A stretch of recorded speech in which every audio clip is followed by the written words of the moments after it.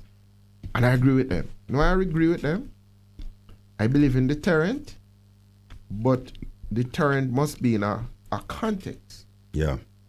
And yesterday you said on this program that you are responsible for a school and a little young man was accused of stealing. Young boy. Yes, a young boy, 9 years old. And you confronted him and him say, he's not stealing. He's a scammer. He said, but scamming is stealing. No, it's not stealing. No, coach, scamming is not stealing. And then now, tell me now, Cornell Regional Hospital restoration bill doubles to $10 billion. People said it from the beginning, and we've been here for about a year and a half now, going to 2 years. And from this thing broke, and talking to people in the know, they should have just built a new hospital, because that's what they're doing. Yeah. It became a political issue because Ferguson was there, and then Jackson was there as Minister of Health, because Ferguson lost the thing, and Jackson, it's so long this thing's been going on. Yeah. Too long, man. Yeah, but remember, hold on. Here's what we must remind ourselves about. Okay. If we have a system that allows Percy and Michael as contractors to take up to 50% of contracted money to build road or hospital or anything, if the system allows that. They say allows that, Michael. I mean, it's setting at the system. It's set in the system. I saw it go. It is expected. In fact, hear how bad the system is, which is why I refer to it as a cultural issue. As a caller said to us yesterday, if Percy enters politics tomorrow and then emerges from politics the next day with the same amount of money in his pocket as he entered, his very church family going to say Percy an idiot. No, it's idiot. In other words, there's an expectation that you are to participate in the corruption. That you must, even though we all stand strongly against it. We're fooling ourselves. Okay. It's a culture. Mike, I mean, go to the break on this. I have not heard the churches.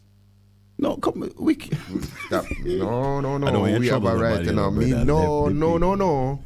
Because I do believe with the local government issue, them need to, because you have an umbrella group of churches, and I think the current chairman is the Archbishop, which is Richards at the Catholic Church. But remember, people, the umbrella group of churches have JCC, JEA, Full Gospel, everybody. So somebody should say something. They need to say something. They need to say something. And I'm wondering if next week we can get different people. So PSOJ, in regards to the local government, had said something last week. They sent out a press release. What are they saying now? That it has become a reality that the government no budget fit in this budget at all. What are they saying now? Those are some of the questions that we ask ourselves, or they're just talking.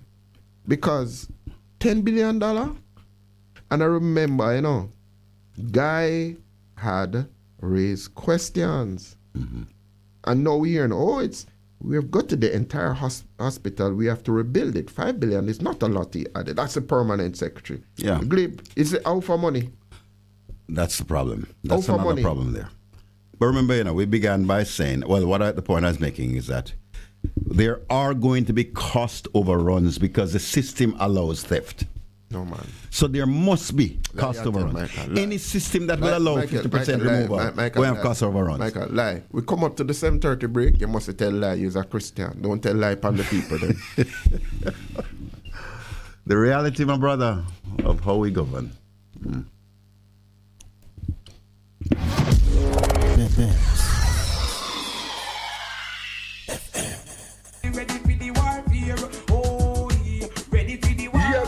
Jamaica and the world, you want us back? We are back. The True Deliverance Ministry, led by me, the prophet Mark Stewart, right here on Bess100 FM. This and every Thursday night from 9 p.m. to 12 midnight. Yes, it's War Room Thursday. Come on out and join us, each and every one, on Bess100 FM, 100.1, 3, 5, 7, and 9. Come on out. Join me, the prophet, Reverend Mark Stewart, and of course, the boss shot, Apostle Marshall. Come for your healing, breakthrough, deliverance, the prayer, the miracle, the word, the testimony, and so much more. Yes, my friends, Bess100 FM, War Room Thursday, 9 p.m. to 12 midnight. Join us. We are going to lick it till it busts. Ready for the warfare. Ready for the warfare. Bess100 FM is the authentic voice of Jamaica, promoting your prosperity with better vibes and better music. Let us promote your goods and services for you. Advertise with us. For more information, call our office at 876-276-5072 or 876-883-5328. That is 876-276-5072 or 876-883-5328. Half a tree, 100, half a tree. Bossy, how you do I take taxi star? Jano, I want to tell you, say, at 2 months now, my transmission mash up, and I check everybody and can't hear nothing positive. Yeah, hear me? Yeah, waste all that time I shop around and never call the experts. Winters Auto have them. Them have over 35 years of experience and them diagnose the problem and get back your transmission brand new. For them service excellent and efficient. Trust me, man. Yeah, hear me? Call them at 929-7040 or go to them at 106 Maxfield Avenue, Kingston 13 and talk directly to the boss. Just tell them I'm me, send you. Wow, you big star. Yeah, man, respect my boss. Yeah, try and call it, cause trust me. Waiters, Auto Spares and Repairs, good afternoon. What a relief. For a better choice in all your electrical supplies, A, authorized 3M dealer and better brand names. B, better service including free island-wide delivery. C, all major credit and debit cards accepted. It's ABC Electrical Sales. Shop number 8, Hagley Park Plaza, Kingston 10. Open Monday to Friday, 8 a.m. to 5 p.m. Saturday, 8 a.m. to 4 p.m. We make your electrical jobs as easy as ABC. Call 754-3825-8 or fax 754-3659. ABC Electrical Sales, for a better choice. Jamaica, we're going up and not under. No more slaves any longer. We were once weak, but now we are stronger.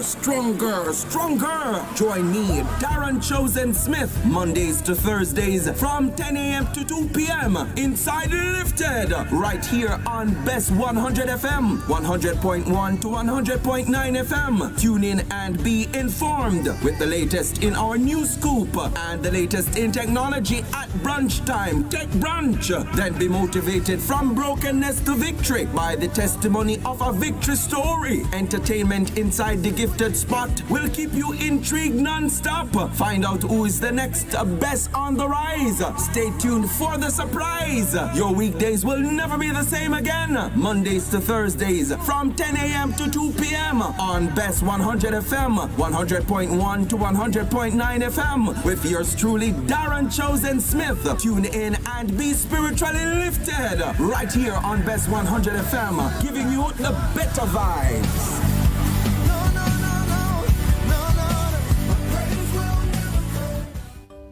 The Morning Connection is not your usual talk show. We aim to stimulate discussion and chart new paths to self-empowerment. So please join us, Minett and Percy, on The Morning Connection, Mondays to Thursdays, 6 a.m. to 10 a.m. on Bess100 FM. It's good, it's better, but nothing beats. USA ID? Yeah. Yeah. Welcome back to the Morning Connection. Issues at hand, local government postponed, which feeds into a narrative for me, which says that leadership not really interested in terms of the people of this country, whatever way you might want to spin it, because it's a democracy, and according to the covenant that we've inherited for the British, you do your national elections every 5 years, and the local government run in between that cycle like every 2-3 years. So it means that you would have central government elections every 5 years, and then it would so happen that you could have 2 local government elections while you're there or in between. PSOJ sent out a press release last week on it in terms of why it could, and they outlined the reasons, and we're talking about it. Well, people's greatest fears became reality in terms of it being postponed until 2024. And I was saying before the break, what is the community of faith I'm saying about it? I'm saying, is this not important to us? Because the Bible encourages us, we must pray for our leaders so that we all live in peace and live well. You remember that one, Michael? Yes, powerful passage. Yeah, it says, and that was written in the context when what was happening then, it was under the tyranny of the Romans, when Paul was encouraging the persons to do that. So that becomes a very, very, very, very interesting. So SSL is still there. Somebody said yesterday, we haven't heard anything from it. They say it's investigation happening. But it's a mismatch of a whole heap of things happening, my brother. Yeah, but before you jump to that, let's conclude this CRH overrun. That's Cornwall Regional Hospital overrun. Yes. Because I don't think we can make the point hard enough that if we allow systems that are part of our governance, if we are compatible with systems that allow for theft, naturally allow that.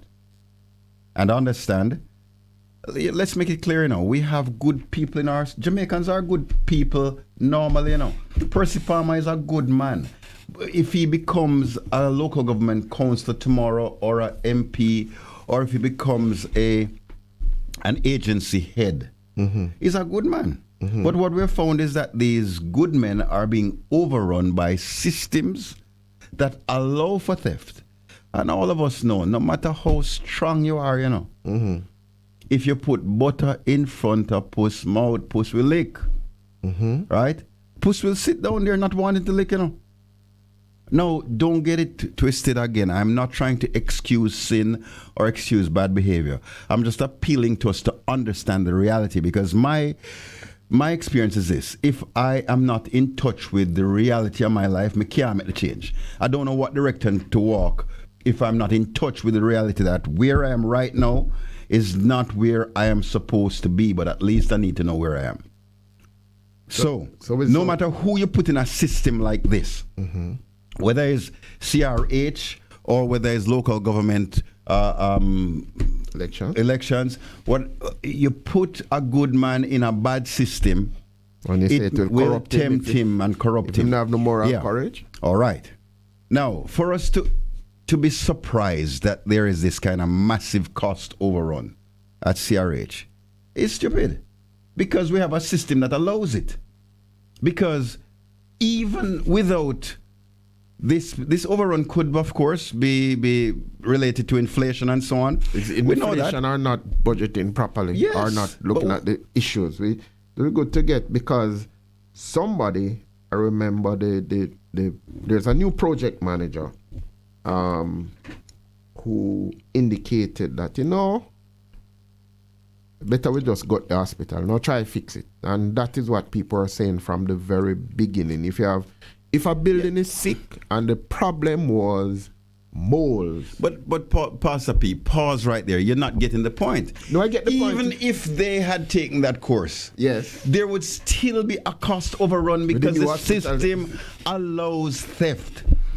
Okay, let me connect the dots for you based on an experience I had of how, and this will bring in the SSL type people and the banking type people. All right, I sat in my school office in Buff Bay when I was politically active, and again, there's a contract that I was in charge of for government at the time, and I got a call from the runnings, yeah, man. I got a call, yes, from parish council saying the check is ready. This is a check for salary, right? No, what them didn't know, you know, is that by this time I had caught how the system set. Yes, right. That money can disappear in the system. So whenever I was called by the political directorate to run a contract, until me have money in my pocket, you know, not one piece of work going to get done. You know.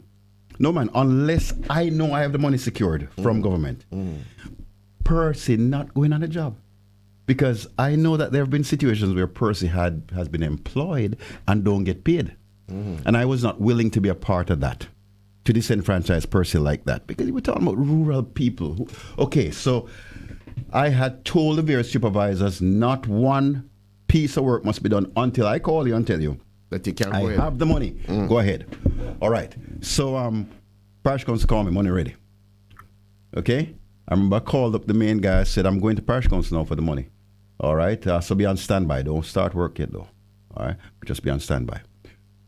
When I got to Port Antonio, I called the gentleman who had called me. I said, hey, I'm here. Where are you? Are you in your office? He says, oh, Rev, better you turn back and go back to Buff Bay. I said, what you mean? No, the check is here for you. I said, Brethren, don't waste my time. You just called me 45 minutes ago. I left Buff Bay to come pick. What's going on here? And he just kept saying, Rev, go back. There's no check here for you. I said, all right, tell you what you do. Meet me around the police station. Rev, don't behave like this, man. I said, no. You called me, told me to come and pick up money from the people's purse. I am now here, and you're telling me it's not here for me? Well, you're going to have to explain to Soup where the money there. So meet me around the police station. Rev, don't be like this, man. Come on, man. And he instructed me, appealed to me, and then instructed me. Tell me where you call the mayor. So you call the mayor? So me call the mayor. You know what the mayor said to me? The mayor said, Rev, just give it a few weeks to get the money back to you. We had a little issue where we needed some cash right now to solve a situation. And that was the check prepared and in hand, so we decided to just use that. I said, hold off. Mayor, was the check in my name? He said, yes. I said, how want to cash that? We're not talking about $10, you know. We're talking about hundreds of thousands of the people's money. I said, how you cash that? Where you got that cash? You know, worry yourself about that, Rev. There are ways. Which means that somebody in the banks is part and parcel of this facilitation of the rape of the public purse. So it come to light. Yeah, it is. And that is what we're saying. Because as you talk about SSL, we see the lady who took up 35 million and just take a fly and fly out. When you hear that, they say, this is not a real place, man. No, man, no. Gentle people, wake up. And we're not. It's funny now, but it's not funny. No. Because it has impoverished us. Us, yeah, man. This is what corruption has done to us. It has impoverish us as a nation, and we are all a part of the system. Which reminds me, give a wake-up call to somebody who might be listening, who you might be right now at the edge, thinking of doing something like this lady just did. No, man, don't do it, man. Don't do it, man. Because it go back to what, you know, and one of the callers went say, you know what him say? Him decide, say, him not thief no light. You remember him said it? Yeah, man, him say it, man. Him said, me not thief no light, big up to him. So me get the solar thing, and that is what charge my phone and thing. But I'm not a part of the thief life system anymore. Because, as him said, the Christ life don't say that. Oh no. It's a Rastaman speaking, you know, Mike. So he put all away as pastor and to shame. Because your story that you related in terms of the pastor, something not right. And so we're not being self-righteous, you know. We're just saying the truth is staring us in the face. We're looking in the mirror and we're saying to ourselves, we can do better. We must do better because we have to think long term, not in terms of us, you know. But we have to think in terms of the children and the children's children, in terms of that we are stealing their future from them. And they are a part of this nation. Yeah. And you know, that introduces, of course, another aspect that we sometimes don't think about as we connect the dots. Your generation and mine, and many of our callers, we are part of a generation that we kind of patient. In the middle of our resilience and creativity, we're patient and we're decent. Yeah, man. When you block road when you did block road against PJ Patterson again, 2000? No, block road. 1985. 85 you block road? Okay. Let's see, I go with the student. All right. You block road against. All right. When you did that, I can tell this. Nothing ran through your mind as you burnt a tire or burnt a car. We never burnt any tires. I'm just speaking hypothetically. No, we want to make it categorically. We blocked the road with our bodies. Okay, all right. We blocked the road. No, Mike, we blocked the road. You blocked the road with your bodies. And we were tear gas, and some people foot it broke, and excellent. Yes. So the point is, nothing in your mind made you think to hurt your fellow man. In fact, you were willing to hurt yourself to make a point against government, but you weren't willing to hurt nobody in the process. But I am telling you that there's a generation among us now that if them ever decide to go block road like you did in 1985, they are going to burn who in a car? Not just burn tire. They are going to violently engage against persons who they believe are part of the system, because we have grown a couple generations that reverence for life is not important to them. That is true. Now, in your case, you know, your reverence for your own life. And for God. Yeah, man, you had this sacrificial kind of thing. You're going to make a sacrifice of self to make a point. When your son won't do that, your son going to make a sacrifice of who in front of him. Yeah, and that we say it in a joking way, but this generation that we have spawned, because they've come out of us, and they've come out of us in the context in the society that they are not willing to do that. And so, Mike, I didn't tell you about this young man. Is that 12, 13-year-old at church, and him say he want to get him license. So I say, he's big in body, so he could have passed for a 17, 18-year-old. So I say, you're too young to get a license. And him say, just kiss him teeth. Him say, foolishness you attack. You just have to know the system. Oh, Lord. You have to just know the system and who to talk. Now, you get license, can say, that run the thing now. Now, if this is a 12, 13-year-old who is in grade 7 or 8, believes that is how the system run. And you have your 9-year-old who is proud of being a scammer. To understand that him don't understand the difference between wrong and thieving. You know, say. So when tougher murder sentences won't fix crisis, critics argue, because this generation, because we have not put value on their lives in terms of speaking about purpose and destiny, they believe that they are dispensable. So that is why you have the fatherless crew. And you have interacted with those young men who fatherless crew, I forget rich crew, who will do anything to get everything. It's not all lost, because when the lady who's working in the school, she said, yeah, that is so, but there is still hope. And when you look at the front page today, here it is, the members of the Falcon Pathfinder Club undertake their annual walkathon from Harborview Roundabout to Norman Mann International Airport.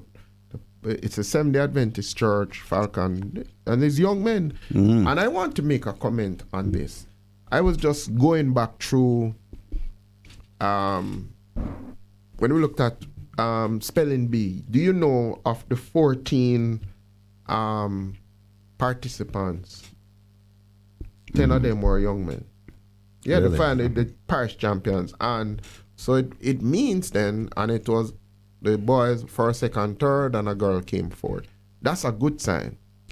When our sportsman of the year for 2022, in saying thanks, well, Shellyan was the person who did it, and she thanked God and all the other person there. But the young man, Broadbell, a product of St. Jago High School, who won the Commonwealth Game gold medal and improved his personal times. He thanked everybody else, but he says, I want to big up my father. Wow. I want to big up my father. I said, oh, all is not lost. With all of what we're hearing, all is not lost. So this is a shout out to the fathers who are standing in this country with their families, standing beside their woman, taking their children to school. I've seen that increase. The father is going to school to drop off his child or pick up his child. That's a significant thing, because when that begins to happen, we know that all is not lost. So that is a change, Mike. Even though you have said the culture rotten to the core, I am beginning to believe, I want to believe, that there's still hope in terms of what we're doing. I don't want to throw any water on your parade. I don't want to do that. However, an author named Malcolm Gladwell wrote a book called The Tipping Point. And we've spoken about the tipping point on this program. And we got to understand that we have to tip. We have to bring together, which is what we are saying. Bring together people of goodwill, people who understand, right? Make that increase at the tipping point from where it is going, that we do not become the next hit. Because culture is all about numbers. True. That is the simplicity of the matter. You and I are in studio here along with engineer. If we were a nation, let's say the three of us represented a nation, with each of us representing 1 million people. So in studio here now is this new nation of 3 million people. If two of us are honest, an engineer is dishonest. 2 plus 1. Okay. Wonderful. So that creates a culture where you can say that the studio nation is a nation of honest people. Because here's what you and I would do. We will first try to persuade engineer to join us in our honesty. Yes. If that doesn't work, we write policy that will ensure that if him don't become honest, we're going to lock him up. That's the deterrent. Yes. Or we're going to fine him. All right. And that's the basic way a nation runs, you know. Now, here's what is frightening. If the so what we find in a nation like that is the honest people are locking up the dishonest ones, right? But in a nation where the two of us are dishonest and the engineer is the one honest one, the same thing happens eventually. The honest man will be the one getting locked up, because the culture has embraced dishonesty as a value, and anybody who not join that go and get locked up. Be mindful of that. That is why I am a bit disappointed that all the various players in this thing with Greg Christie all of a sudden start go after Mr. Christie. Mr. Christie. Seriously? Mr. Christie don't do nothing wrong. Mr. Christie was part and parcel of a facilitation of an investigation. And even if you don't agree with him conclusion, at least take sleep mark that man and say, let me check self and see if there's anything that I should look at and any change I should make. Maybe Christy misunderstood something. My motives were pure.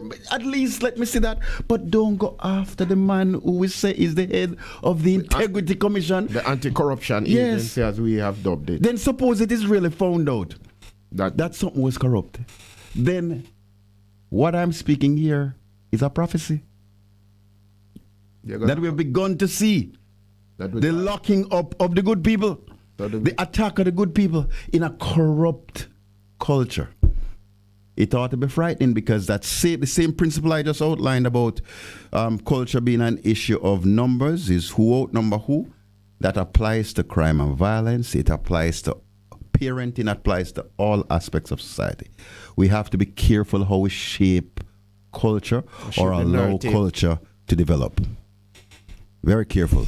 Church people, listen. Political leaders, be mindful. Remember, when you can't all run when the thing collapse. No. Some of you will not reach airport.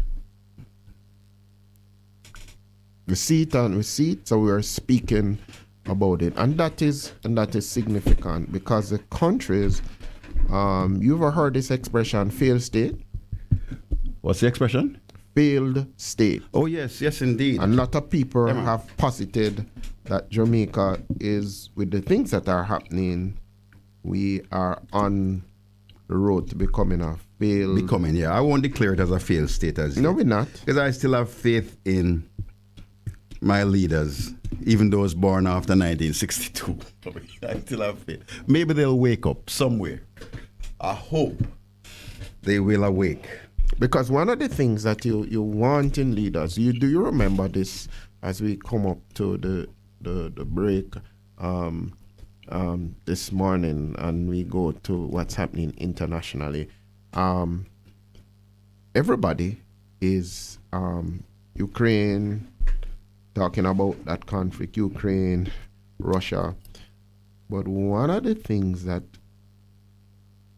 we need to be watching closely, and I mentioned it briefly yesterday, is that the axis with China and Russia has become stronger versus NATO and the US, and versus the fact too that conflict there has impacted us this side of the world. Yeah. And if we're not careful, it might even be bigger in terms of implication because China have nuclear weapons. And so does Russia. Russia have nuclear weapons. US have nuclear weapons. Some other countries in Europe have nuclear weapons. Are we marching toward a nuclear war, are we? World War III in terms of what is happening. We have to just keep reflecting on that in terms of our understanding. I don't hear a lot of us locally talking about, we just refer to, it has affected economy. Yeah. Well, you see, remember, for the average Jamaica, we are still like subsistence farmers. We're living from day to day with what we plant. Which is right. So we don't look further than. Yeah, but that has come from this covenant that has been given to us that we have adopted, which, as you have pointed out, not really do anything for us as Jamaica. Talking about the Constitution. Yeah. Because even the Constitution, and we've said it on this program, it's so important to recognize that the first person that is paid out of the budget when you collect the money is the creditors. Is the creditors. It is not dealing with education and health and security. It is the creditors. Yeah. And most of our... And admittedly, even though we've brought that down, it still impacts our budget. It's still 75%. Until our people produce goods and services for the national economy, with GDP now will grow. And by the way, you ever read this book, Fixing Failed States? Authors Garney and Lockhart? No, I have not. Yeah, man, you should get a hold of it and peruse it a little bit. And to any of your listeners who have read it, of course, it's an academic look, so it can be boring for some people, but it does have some value. Yeah. Fixing Failed States. The subtitle is A Framework for Rebuilding a Fractured World. It really should have been written by a Christian, because we are the ones who are given the mandate fix the world, to rebuild the fractured world. But we keep just not doing the work, not fulfilling purpose. So God have to use some other people. Tougher murder sentence won't fix crisis, critics argue. That's a point. It may, however, work in the short term, but this cannot be a long-term plan. And you have to think long-term in terms of what is happening. So we've had a very interesting, as we go to the international BBC News at 8 o'clock, we've talked about... already? Yes, wow. We've talked about local government, we've talked about Integrity Commission, we've talked about the Covenant, we've talked about corruption and its impact. What do you say? And then Corner Regional Restoration Bill doubles to 10 billion in this budget. And this has been going on for years, So when we come back, we open the lines for you to talk about what you are thinking about what's happening in Jamaica. 876-619-1508, 876-279-8473. You're simply the best. Better than all the rest. Better than anyone. Anyone I've ever met. You're simply the best. Bess FM-100 on your dial. Keep listening. BBC News. Hello, this is Jerry Smith. The UN's Middle East envoy, Tor Veneslin, has arrived in the Gaza Strip in an attempt to calm tensions following deadly clashes between Israelis and Palestinians. Overnight, Israel carried out airstrikes in Gaza in response to rockets fired from the Palestinian territory. On Wednesday, 11 Palestinians were killed and 80 wounded in a raid by Israeli soldiers on Nablus in the occupied West Bank. Yola Nell is in Jerusalem. It's adding up to a very bloody start to the year, despite some of the efforts by the international community to try to bring the tensions down ahead of a very sensitive period which we're going into, when you're going to have holidays for Muslims, the holiday of Ramadan coinciding with the Jewish holiday of Passover, and already people are anticipating high tensions around the contested holy sites, particularly in Jerusalem. On the final day of campaigning in Nigeria ahead of Saturday's elections, several countries, including the United States, have called on all parties to take a firm stand against violence and hate speech by their supporters. The appeal comes hours after a candidate for a Senate seat was shot dead in the southern city of Enugu. Mayeni Jones in Lagos says the election campaign has been dominated by problems. Inflation is at 21%. Food inflation is even higher. But the economy isn't the only key issue in this election. Security is another major one. Kidnapping gangs that kidnap travelers for ransom on some of the country's major roads have been making it very difficult to travel around the country. And secessionist groups in the southeast of the country have also been targeting electoral offices and civilians. These are all challenges that Nigeria's next president will have to tackle. Poland says it has secured permission from the US Congress to buy 500 advanced mobile rocket launchers. The HIMARS system will allow Poland's army to fire a variety of rockets and in different battlefield situations. Here's Adam Easton. Poland's defence minister said the $10 billion contract for 18 HIMARS rocket systems and almost 500 launchers would be wrapped up soon following Congress's approval. Poland sought to buy the Lockheed Martin-made weapons before Russia's invasion of Ukraine a year ago, as part of a massive modernisation of all branches of its military. The Polish government has sent more than 250 Soviet-era tanks to Ukraine, and it is replacing them with American and South Korean-made modern versions. Ukraine will learn which countries are backing its struggle against Russia when the United Nations votes later today on a special resolution about the conflict. The motion calls for Russia to withdraw from all Ukrainian territory. Major powers like India and South Africa have previously abstained. World News from the BBC. Detectives in Northern Ireland investigating the shooting of a police officer say they're focusing on possible links to a militant nationalist group. John Caldwell was shot multiple times and is in a critical condition. The new IRA group has been named as potential suspects.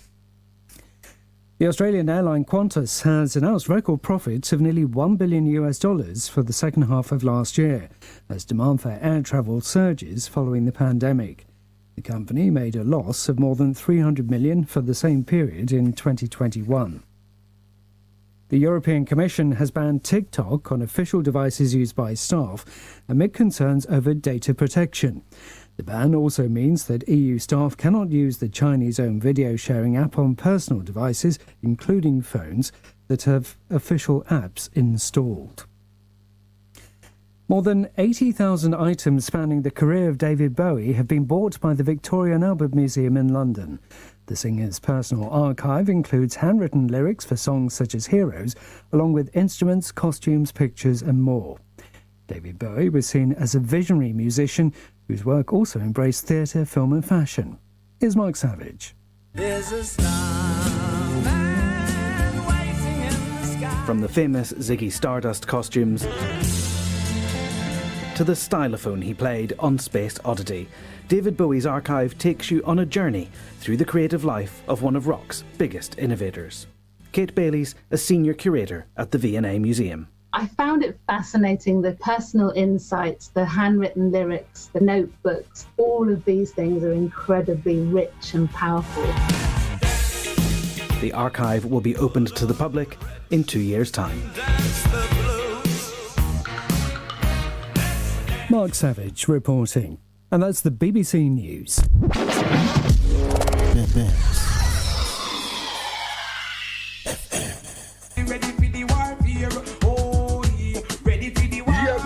Jamaica and the world, you want us back? We are back.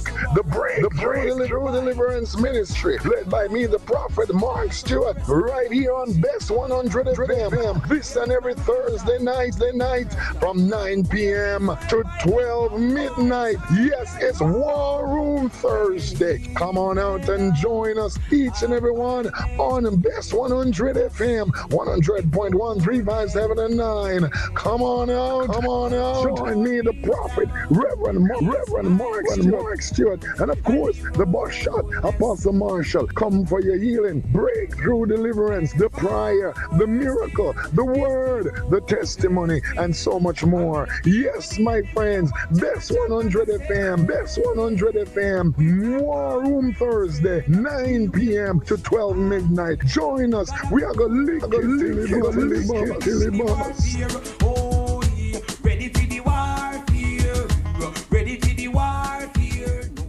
Bess100 FM is the authentic voice of Jamaica, promoting your prosperity with better vibes and better music. Let us promote your goods and services for you. Advertise with us. For more information, call our office at 876-276-5072 or 876-883-5328. That is 876-276-5072 or 876-883-5328.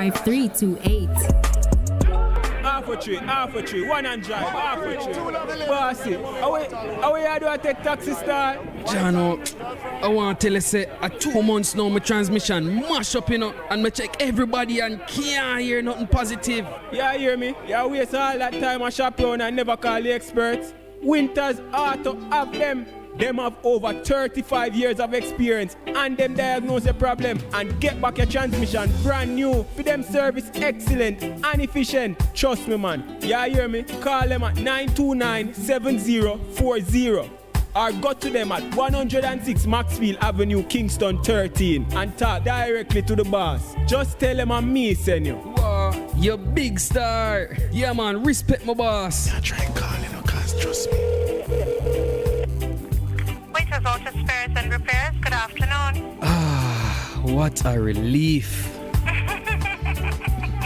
For a better choice in all your electrical supplies, A, authorized 3M dealer and better brand names. B, better service including free island-wide delivery. C, all major credit and debit cards accepted. It's ABC Electrical Sales. Shop number 8, Hagley Park Plaza, Kingston 10. Open Monday to Friday, 8 a.m. to 5 p.m. Saturday, 8 a.m. to 4 p.m. We make your electrical jobs as easy as ABC. Call 754-3825-8 or fax 754-3659 9. ABC Electrical Sales, for a better choice.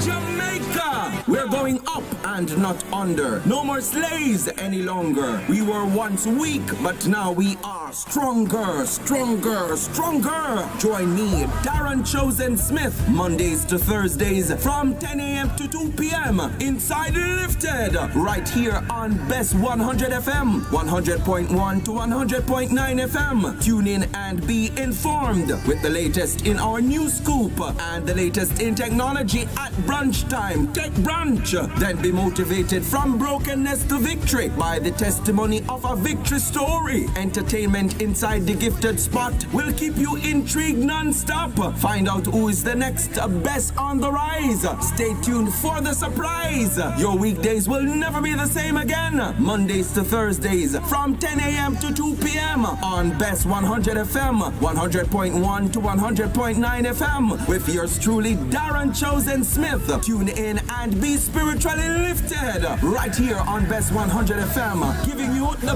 better vibes.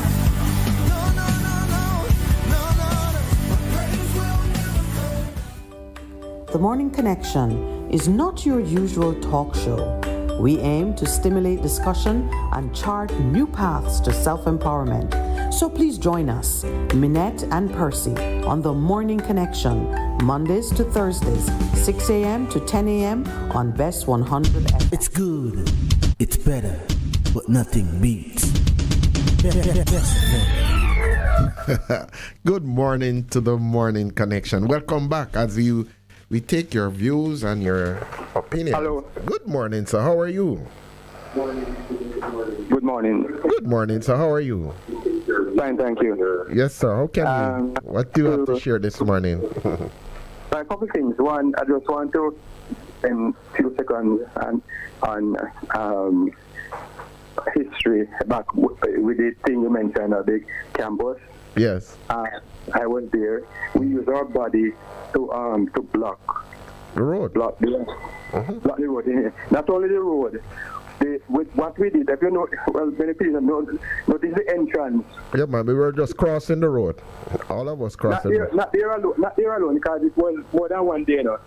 What we did, if you notice, the entrance is down at the post office. Yeah, man. And the other main entrance. Yes.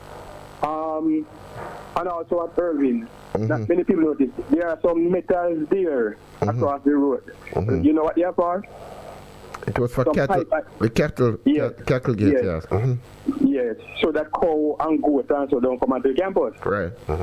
Right. Now, what we did, we take turns. I think we link up between your place, because you know we live at Hall, I live at place. Just joking. Irving and Chancellor and the rest. And we combine and form a committee, and we take turns to use our body to lie down in the road, yeah, man. Across the entrance, the main entrance. Now, the day of the demonstration, when we went up, we link up with cars. It was cars that time. Yeah, man. So we decided to march. But we said we can't march. Yeah, man, and they read the right act to us. Yes, so they read the right act to us. Now, there were a lot of lawyers and doctors and learned people, because other people from outside came to join us. So what we did, decided to go for a walk. So we start walking now along the from Popping go right down on the sidewalk. So the police them decide when we reach Jamaica, I never know where so much police come from. Jesus Christ. I know. No, they came through the back gate of UTEC. Because most of us don't remember, and so we figured they would have come up Hope Road. They didn't. They came through the back gate, and then what they started to do was to shoot off the tear gas, because remember, some of us are in the road, blocking the road with our bodies. So I was there, so me, and I was one of the leaders in. But anyway, we're reminiscing. But what are you talking about? I got that. So move on to something else. Yeah. A couple things, quick points. One, the election. Yes. I think it was Minett said it on one time that if you cannot take legal action or something against him, she wouldn't protest or something like that. So if I quote her right. I am wondering the case with the Prime Minister and the government, with the putting off election. The opposition. They haven't broken the constitution because they have passed something in the House. They haven't broken the law. Exactly. Okay, yes. Okay. And so that's where I'm heading. So what I am saying is that they have not broken the constitution, right? And the PNP is party to be blamed for this. Because for how long now, they have been talking about fixed election dates. And they have been there all this time. And don't pursue it. The Prime Minister, in his when he was going to want to vote to win the election, mentioned it as in their manifesto. Yes, and this second time round, I haven't done anything about it. And the opposition not say anything. And the opposition, them too, they said that they were going to have fixed election dates. They didn't. The new parliament come, they didn't. So all we can do now is yap and make noise, and when Julian Roberts can get and make noise and they can walk out. When from long time they should have done it. Yeah. They should have held the government accountable, and they should have made move to have fixed election date. True. Yeah. That's correct. You're correct about that. And the second point, because we have another caller waiting, my brother. The second point I will probably for tomorrow has to do with Mr. Christie, because listening to the other station, the NNN, for example, in the day, of course, they have different views from as you go across. Everybody over there is crucifying Mr. Christie. Mr. Christie. And I remember one of the hosts talking to the lady who was in charge of Constitution and was saying to her, if kids going to roll, those were his words, meaning to say, are they concerned probably get rid of Mr. Christie or something like that? No, so, but you see, but that is what we do in this country if we really think about it. What is the principle? What is the truth of the matter? The fact is, they notice they don't go after the commissioners, you know. They haven't gone after the commissioners, and the chairman of the commissioners, retired Justice Panton, Saturday spoke clearly in terms of the principles. Now, if all the people who are out there going after Mr. Christie go after the principle, to my own mind, having read it and remember, as I keep saying to people, this gag clause, they can't do anything until they table the thing in Parliament, which is what they did, and they tabled one and tabled the other. But the question is, the germane principle, and I don't hear anybody talking to it. Was there possible conflict of interest in terms of what happened between 2006 and 2009? If people can say to me no, then them good, but nobody don't go after that. That is a real principle in terms of the matter. You understand what I say? So when I hear in PSOJ, the president, I hear in Mr. Golden, I'm hearing JCC, the advocates has said that no, but the man don't get exonerated. Look at the facts. And the facts is what must drive the case. Somebody would say that the data drive the case. Don't go after Mr. Christie. I don't think Mr. Christie did anything wrong. He follow the law. If we need to change the law, then change the law, because they have the power to do it. But there's something deeper in our system that allows for the political class or the people associated with them to receive things out of what happens with contracts and so on, whether we like it or not. Okay, so close have to say. So then maybe the law needs to be changed then. Yeah, they need to go look at the law. Yeah, the answer is yes. So the same thing applies to the first council election. Yeah, man, they need to change the law. The man follow his law and put it up because he have the authority to do it. Yeah, so fix it. The law, you have to be changed. Yeah, man, fix it. We need to fix it. We need to fix it. Then. Yeah, man. We shall seek the truth. The truth has set us free. Good morning, caller. Welcome. How are you? Good morning, Pastor. Coach is there? Yeah, man, he's here, but him just stepped out for a bad I'm telling you, boy, that man is, boy, sometimes he talk, me think I'm in the studio, you know. I look company, man. What you said this morning, enlightened. No, man, no, really, some of the things that he's talking about, boy, I see him use me up. Anyhow, The Jamaicans must just understand that the man is just a circle wagon, man. Only is in the middle of the wagon and the rest a circle wagon, man. That's all that is happening. No, it was touching on corruption and World Bank and all them things. Yes, man. I remember, you know, that when we got independent, Jamaica started off on a bad footing, you know. You mean the missing schools? Yeah, man. When we started off in get the first loan from the World Bank, I became an independent country. For the schools, yeah, man. And so build some schools, and we there's that money went to some people's pocket, you know. They never the school them that so when them tell them build a school, and when people went there, I just open let them say. And some of those individuals even went away and died abroad, never come back to Jamaica to face trial. So my thing is that corruption is so embedded in this country that the example used with the two in the studio and two is not corrupted and one is corrupted. Is reflecting a Jamaica society. Because what he was saying is that if we don't look and reflect in the mirror in terms of what is happening, we're going down a place. Now we might have two not corrupt and one corrupt, but what the script is changing.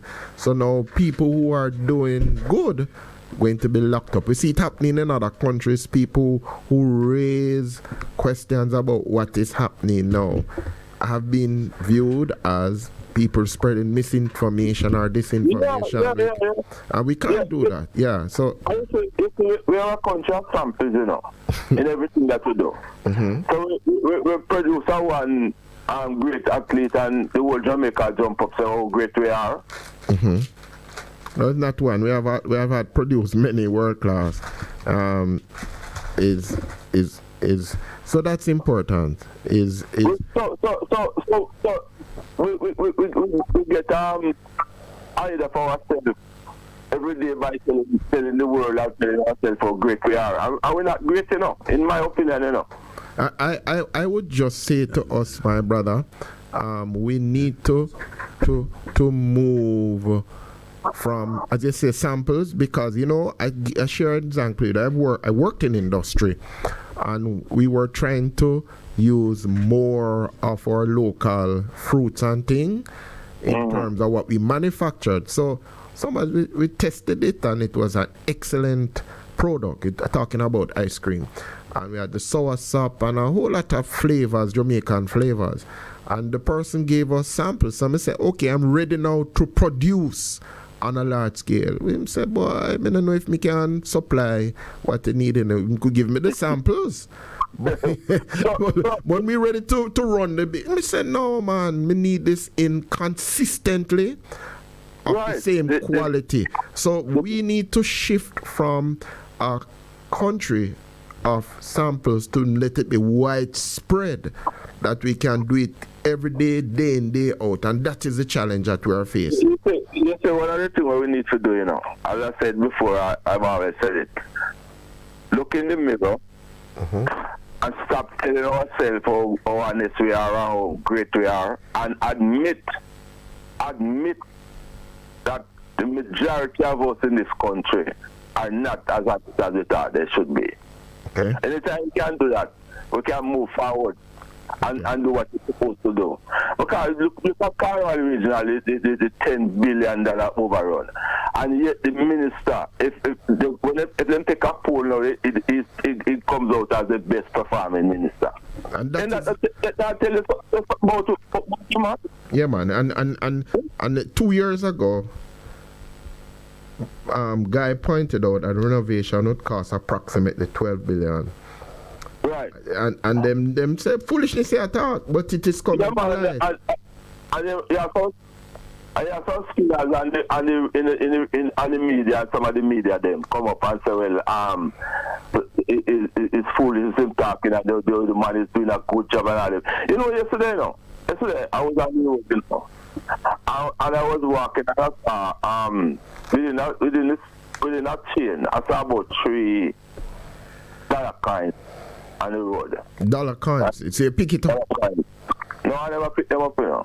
You pick them up and put it in a place and then go change it. But anyway. Yeah, and when I look to myself and I said to myself, imagine $1 in a country.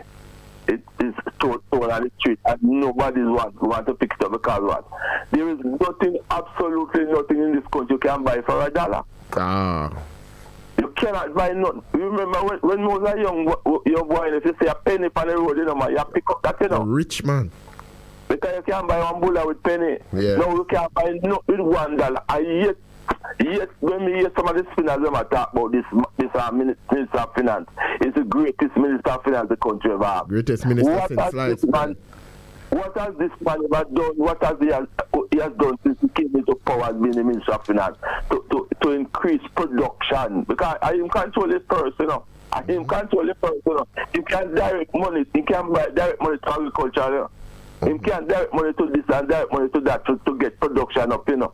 What has he done to increase production that our GDP can increase?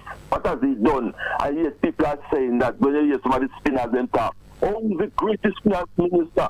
Eh?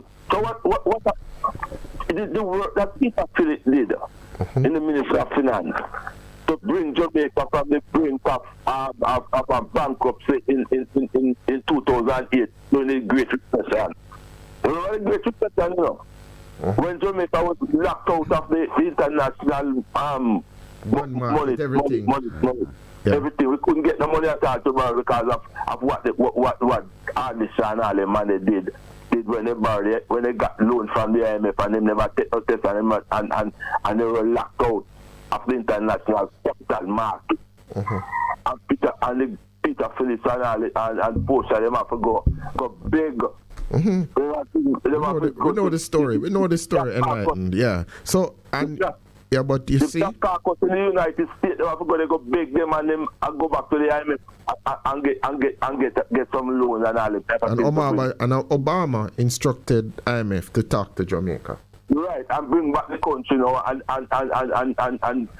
put the country on a kind of sound footing that them could have get some of the money that them could have get.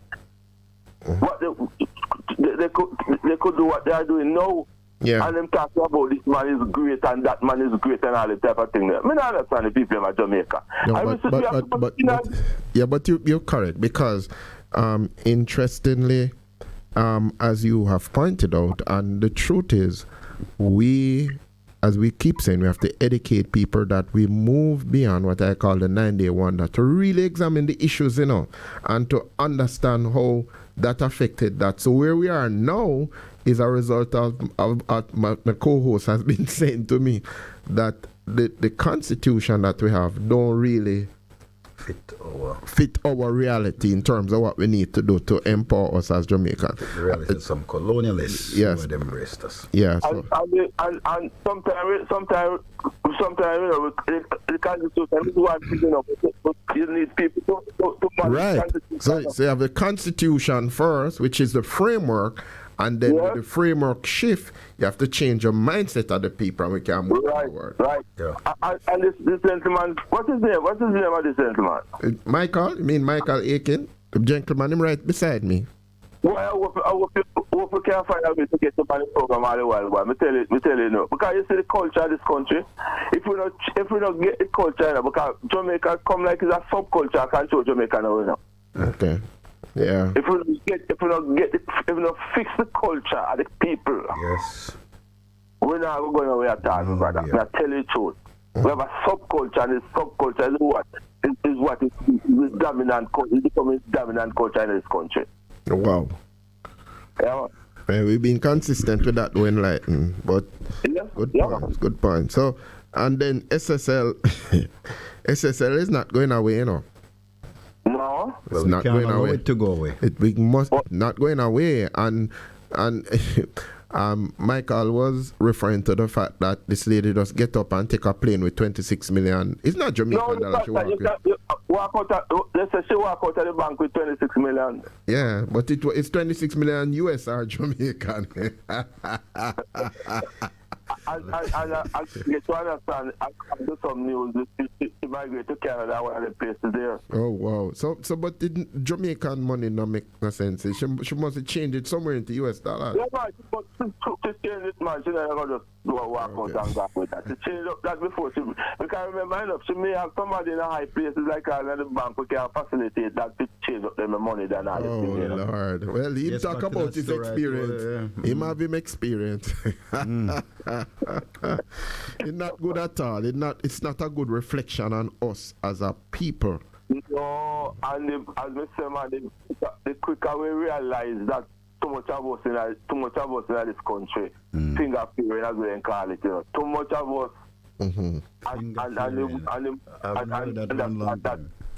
we stop patting ourselves and impact and say we're doing a good job. We now do a good job. This country should never be like this, Don't make all the resources that we should be the pearl of the world, man. Because everything can grow here.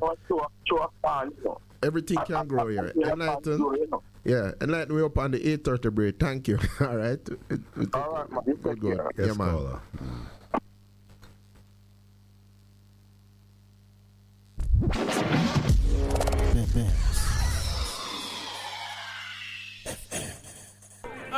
Half a tree, one and drive, half a tree. Bossy, how you do I take taxi star? Jano, I want to tell you, say, 2 months now, my transmission mash up, and me check everybody and can't hear nothing positive. Yeah, hear me? Yeah, waste all that time I shop around and never call the experts. Winters Auto have them. Them have over 35 years of experience and them diagnose the problem and get back your transmission brand new. For them service excellent and efficient. Trust me, man. Yeah, hear me? Call them at 929-7040 or go to them at 106 Maxfield Avenue, Kingston 13 and talk directly to the boss. Just tell them I'm me, send you. Wow, you big star. Yeah, man, respect my boss. I try calling her, cause trust me. Winters Auto Spares and Repairs, good afternoon. What a relief. Bess100 FM is the authentic voice of Jamaica, promoting your prosperity with better vibes and better music. Let us promote your goods and services for you. Advertise with us. For more information, call our office at 876-276-5072 or 876-883-5328. That is 876-276-5072 or 876-883-5328. Veg Printers for all your printing needs. We specialize in calendars, flyers, brochures, and more. Call us today at 968-7506. That's 968-7506. Or visit us at 4 East Bloomsbury Road, off Hagley Park Road. Veg Printers, your best choice in printing.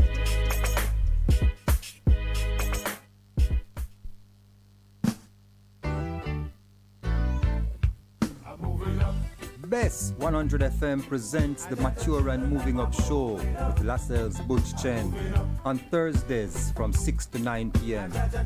Welcome to this pioneering radio program on our continuing worth in our maturing years, compellingly defined to educate and liberate the younger generation. Tune in and welcome.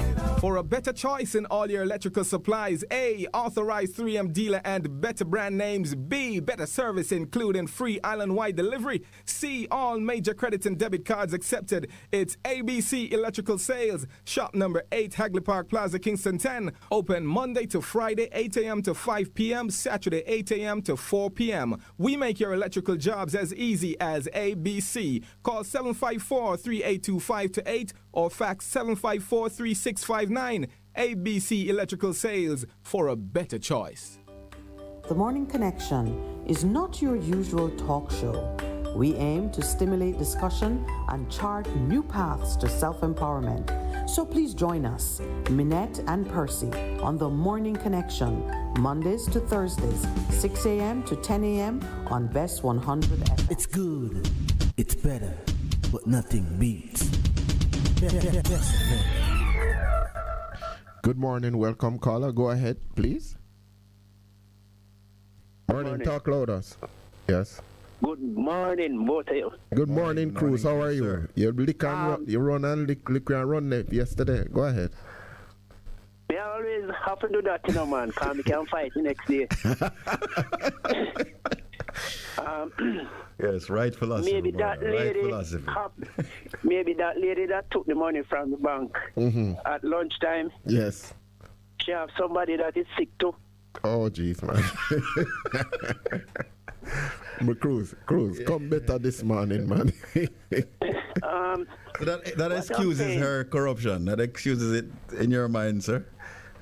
Do you think the Prime Minister friend that he gave those jobs to is a conflict of interest? It is. Everybody know that. That is what's been going on in this country, both PNP and GLP. Yes. For a long time. For a very long time. Both of them do it. Yes, true. Trust me. And remember, I am a PNP. Yeah, we know that. I am 65 years old, but one do it more than others. Yes. All right. So Cruz, let me put on the table. Do you think that if there are jobs, you need to say? I remember somebody trying doing that and said, all right, the PNP and the GLP get equal opportunity for jobs, so you balance it out. But you're saying that does not happen anytime at all. Look. Right now in my era, yes, man, I see that going on. But I've never gone like that before. It's worse right now. Wow. And I can't talk it on here. I cannot speak on here. What is going on right now in this era? Who is getting the job and who is doing it? Are the people capable? Are the people capable? That's the first question, you know. Them have the requisite skill set in order to do the job, guys. Just eat a food and you don't know you do, and so therefore you have to do it again. One of the main problem I have, look, I drove to Treasure Beach yesterday. Yes. And they did a road around Watchwell End going down. And you know this descent that they're making the road for water to wash? Yes. They make them too deep, and there's no sign to say, well, slow down. When your car dropping it, it's like your... It will front end mash up. Yes. Yes. So I don't know who is doing this road, and it's all over the place. Okay. They make them too deep, and they don't have a sign to tell you to slow down or anything like that. That's one of the main problem I have with these contractors. These contractors. Yeah. Oh boy. They don't have any experience of doing road. That is my biggest problem. But what I may not be that, you know, it's not that they don't have any experience, but they are hampered by the way the system is set. If the system allows you to take up to 45 or 50% from a contract, then as a contractor, you are going to have to make certain adjustments to make sure you don't lose. So, for example, if that hole that you say is too deep, if in the contract, when he bid for it, he had in the contract there, well, that hole need 10 truckload of fill to make sure it not mash up your front end. If 50% of the money is taken off by the political people involved in the mix, then he's going to have to cut those 10 truckload down to 5. And as a result, you're going to have a deeper hole that mash up your front end because you are not considered in the mix. You are simply a citizen who have to put up with whatever the governors say, which, by the way, is no different than a few years ago when we were being governed by some people from another country. We are slaves that simply put up with what was given to us and done to us, which is why I say we have to go back to a mindset change first, then change the systems. But we're not doing that. We just, you know. Here, this other thing. I always listen to that blind man talking, and he's saying that he's blaming the PNP for not setting date. I can recall the PNP talking about setting election date. I mean, fix election date. This while. But I remember this Prime Minister said in the next 100 days he was going to do that. That's and true. it's almost 7 years now. Yeah. He's in power. Aye. And he don't do anything.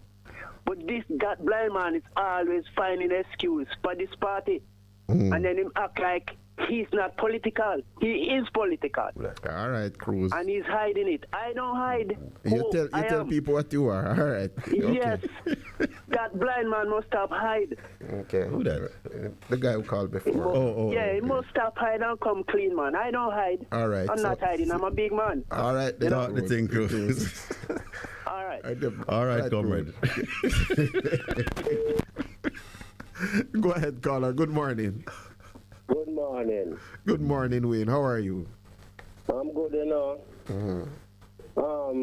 If a man yes, give a helping hand yes, to somebody in need, yes, right? Mm-hmm. Round another lane there. Yes. And in the next lane now, he must steal and take her from people.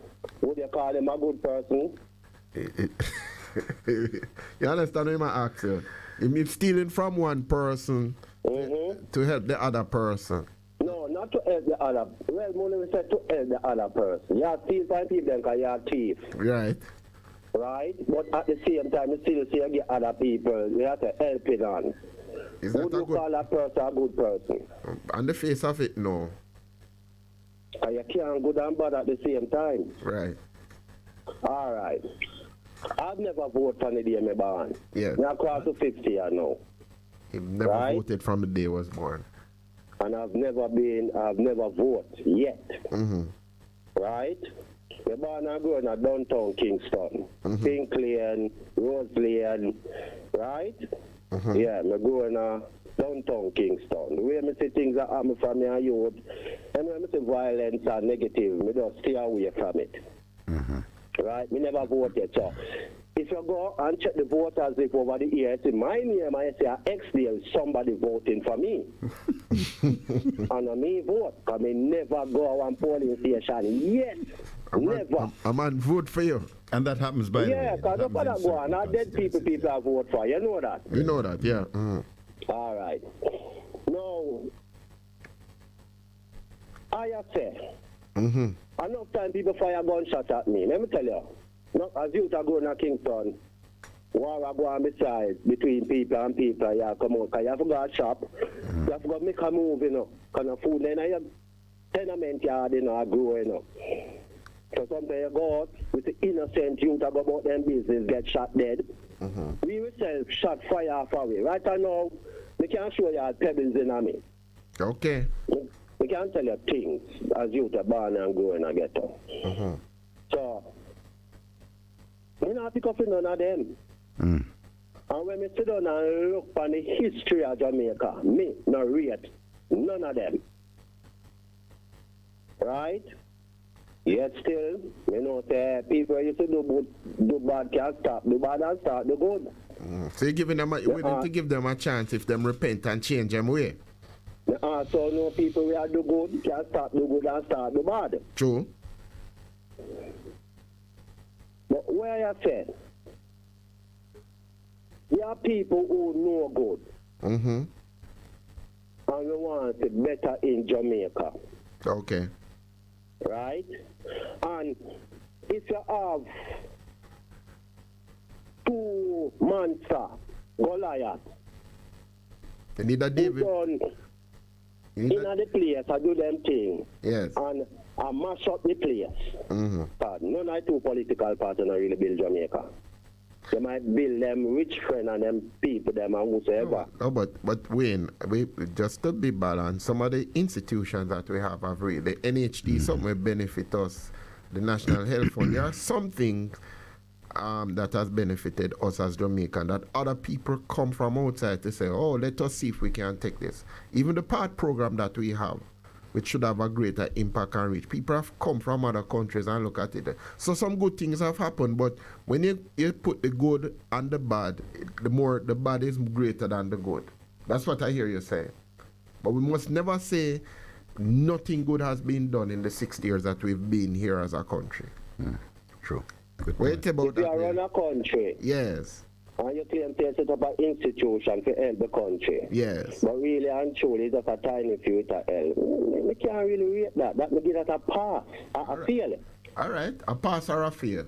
No, I would give it a fail. All right then. Well, come to your point. Can we have somebody else away? So where are you going, Winnie? What me I say is that, do we really want a change in Jamaica, not for us, not even a talk show or a car talk show? Do we really want a change? Good question. That's a good question. That is an excellent question. And we have to play politics. Because we have to answer that. We have to look in the mirror and say, do we really want a change, or are we contented with what is there? We have another call away, so because a person can come in and give you all the inspirational talk and nice talk, But when you finish, listen and see where them are dealing. That's it, I don't start small still, because in the end, it's like them are push political parties. And we are saying we need to push the people of Jamaica, right, Wayne? And bless up. Yeah, man, bless it. Yeah, man. Good morning. Good morning, caller. Welcome. Blessed, my Lord. Good morning. How are you doing, friend? I'm great. Here is what we are with. On that bright and cloudless morning, when the dead in Christ shall rise.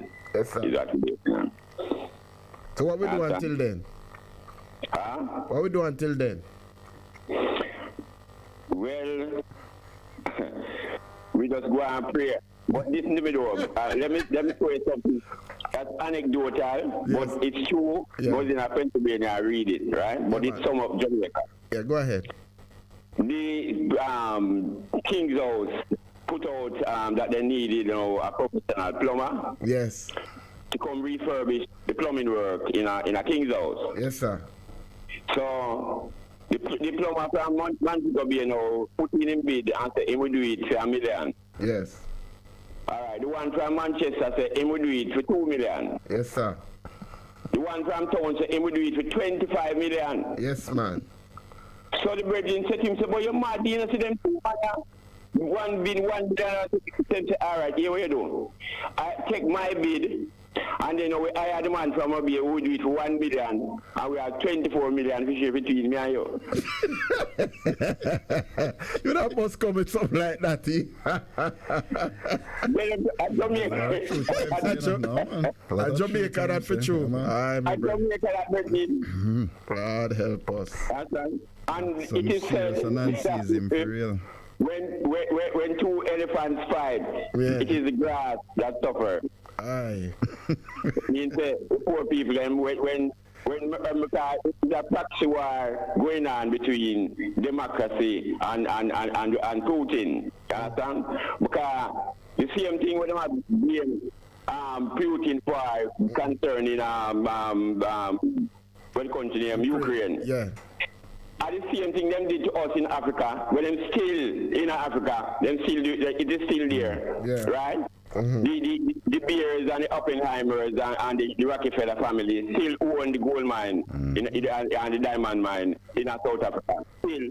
True. And when we live in America, I'm used to sitting with some of the they call themselves First Nation people, yes. And we are share together, that great plan that we all know. Instead, them said to us, Rastaman, just the same way like Ukraine attacked to Russia, and the same way them, the Indian, them attack these white people in America.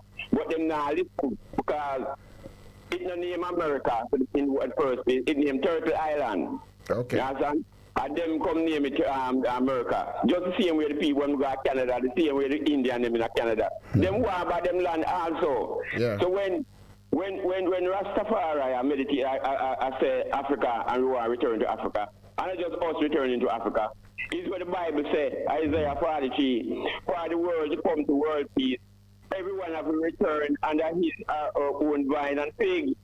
True. You understand? Yeah. The European nation is the most blatant of that rule, of that law. Because when them call us, them calling us squatter, by and it defines squatter. Him are the biggest squatter on the land, on the earth. If you go ask me that, I ask the Aborigines them. Let me tell you, say, yes, I'm a squat. All of them, everything, when them squat, Miss Luna alive, you know, because she could have explained it more. Because when them squat, them call it one different something. But when we squat, that's something very derogatory. Sure. Yeah. You understand? Yeah, man. And them are the biggest squatter on the planet. And Isaiah 40 said, the world will not come to peace until everyone return under his own vine and pig. That means everyone, the indigenous peoples of the world, to get back them land, that them wife and children can look in them eye proudly, because them own and control, and on them body rob and keep them place. And this part, if you are a house, you know, if you are a house and you live in a house with your parents, and someone just come in and say them want the living room and the kitchen and the bathroom and them do it by force. You see, if the child not do something, well, the grandchild got to do something, or the great-grandpicnic I got to do something about it because he knows that there was a robbery and I'm grandfather land. Okay. In reality, at the same way, they might be North Korea. I was one Korea in Honorable Bridging and Bridging. Why Kim Jong-un a fight? Because I'm grandfather land South America, South Korea. Okay. The whole life I'm grandfather land. Both of them are and fight. America come annex that the party no wanna call it South and not go so that but them not talk short. Yeah. Them words come like cotton candy, brethren. It's all fluffy and sweet, but no substance. That's it. That's it. All right. Thank you. Good morning, caller. Welcome. Morning, love and bless. Yes, how you doing, African? What's up? You know, 1% time I give thanks for it tonight. Good to be here, you know? Yeah, man. What you said this morning? I yell up the virgin name sound reasonable. Give thanks, yell up. Yeah. Reverend, how the bandage thing go? Which bandage thing? Which bandage thing that African you talk about? The bandage where them have in a down here. Oh, Lord. Oh, that's what you talk about. So we break free from bondage. A man said emancipate yourself from mental slavery. None but ourselves can free our minds. And I think African, that's where it begins for us. We have to emancipate ourselves from the mental slavery that they have tried to put us under. But I recognize that because me believe in a God, him did set me free from the beginning. So me I walk in that. Waiting. The covenant. Yes. The commandment. It work with the bandage, you know. It work with the bandage? Yeah. When I come out of the bandage. Yes. It start with the commandment. And then the covenant. Yeah. So if we come out, if we get independent and come out of bandage, how the commandment going on? Nobody now follow it. Which covenant you talking about? The constitutional covenant that you talk about? You talk about Constitution African or the commandments? What you talking? God covenant. Oh. God covenant and God commandment. Yeah. So it says he created us as free with freedom to choose, right? Is that correct? But we put ourselves in a bondage, and so but he's come back and freed us, so we have to walk in that. So we say stand fast in the liberty wherein you have been set free. We have to free up your mind because people. When him set you free. Yes. And give it 10 commandments to follow. Right, correct. And if we don't follow the 10 commandments, what happen? We reap the consequences of not following. So it will reap no Reverend. That's a part of it. That could be part of it, yes, man. But talk thing, man, talk thing. Talk what you say. Talk it. You make your point, Africa. What me I say now? So we now get our people them to follow these things. Oh, yes, we are. But you see, again, it's freedom to choose, you know. Cause I can say something.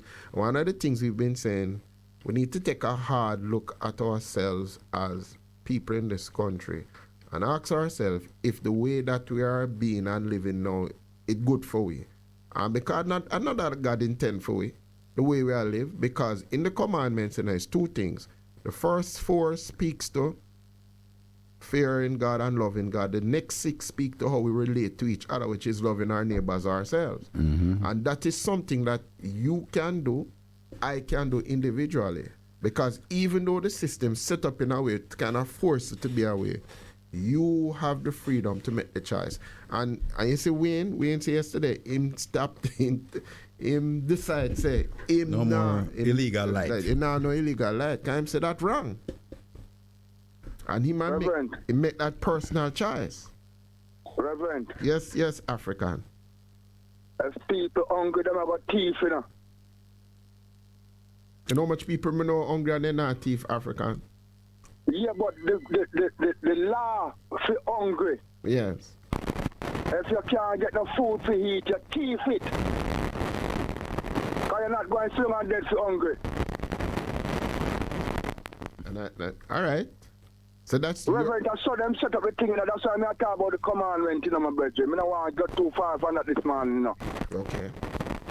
Yeah. But the commandment not support thieving at all, Bridget. So what you say? How much are our people know the commandment? Maybe not as many as should, yeah. Not as many. So you say if we teach them that, then it will shift the whole mindset and the whole system. That's what you say. So Reverend, why we don't want to teach it? Well, me teach it as much as I can, you know, but the question is, will a man listen and apply? Because that's a problem, you know, African. Reverend, we have some school in Jamaica, don't we? Yes, man. And the youth them go school and come out to school. Yeah, but you say we not do that because we are teach them other things. And you are saying fundamentally we have to teach them things in order to affect the reality out there. That you say. But African just say something was stir my mind, you know. African.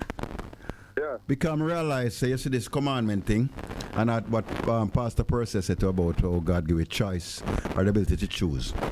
I'm going to use the same thieving illustration where you use. You know, me inherit from my father. I may have a land that have some nice mango tree and other fruit trees. And over the years, you know, we have a thing where some youth in our community, when they're hungry, them step in and cut cane, pick mango, pick moringa, anything them want. And this, my father's system was simple. If you not ask a thief, you're a thief. Yeah. Now, he was a man who him not stingy, you know. So from them ask, them go and get. But many of them use the cover of night because them no want them pride too big for ask. So here's what me amend my father's system a little bit to help the man them whose pride not reach the point yet where them want ask. But say to them, say, you know, you can't come take, you know, but here it go. You see, if you pick one mango for yourself, you have to pick one mango for me. If you pick one apple for yourself, you have to pick one for me. One breadfruit for yourself, you have to pick one for me. African, you know what that, how that change affected the whole situation? Me start driving to my own house now and sometimes see 6 breadfruit put on the veranda. Or a dozen mango. Which make me realize that man they come thief. Yeah. But because him buying to the new system, say coach say, if me take one for myself, I must left one for him. Him leave 6 breadfruit. Now me give that illustration because sometimes as people learn to live under the law, those of us who are keepers of the law, teachers of the law, enforcers of the law, must find a way to try help them. Help them. Some of the people ignorant of the law. So true. And that's the first thing. Teaching. Yeah, man, and then you know believe so that this program, especially as Pastor Percy and Lady Minett run the thing, they clearly are trying to open the eyes of those whose eyes not open yet. To open the minds of those whose mind not open yet for understand the thing. Because yeah, you can't obey something if you don't understand it, you know. Not true? That's why I'm talk about teaching, you know. Yeah, man, we have to teach them African, and that's what we're trying to. Teach the people, man. Teach the people. Yeah. If you don't teach the people, You know we are building up. Yeah. Remember, you know, our head of state, the Queen. No, the king, no. England. The king. And the king. Remember, those people are criminal and thief, you know. Bigger than many other people, for real. True. The wealth of other nations reside in their museums, in their palaces, taken by force, taken by theft, yes. And the whole of my one too. Yeah. The whole of my one, them have it, you know. Yeah. And I have me wrong as I know. Ignorant of life and continuation. Yeah. No, you're not ignorant though, otherwise you wouldn't be talking about it. You're not ignorant. Your eyes have been open. And you're a conscious person, Africa. I have to talk to my brother and sister them too, you know. Yeah, man. True. Yeah. So, yeah. You saw me and say my brethren? Yeah, man. My brother and sister them are ignorant so they need of life and continuation. Yeah. So them do things to die every day. True. All right. African, we come up. Wow. Finish the sentence. We come up on the 9 o'clock break. If you want to hold, you can hold, but we have to take a station break. Reverend, take your break, me I hold. All right then. Good.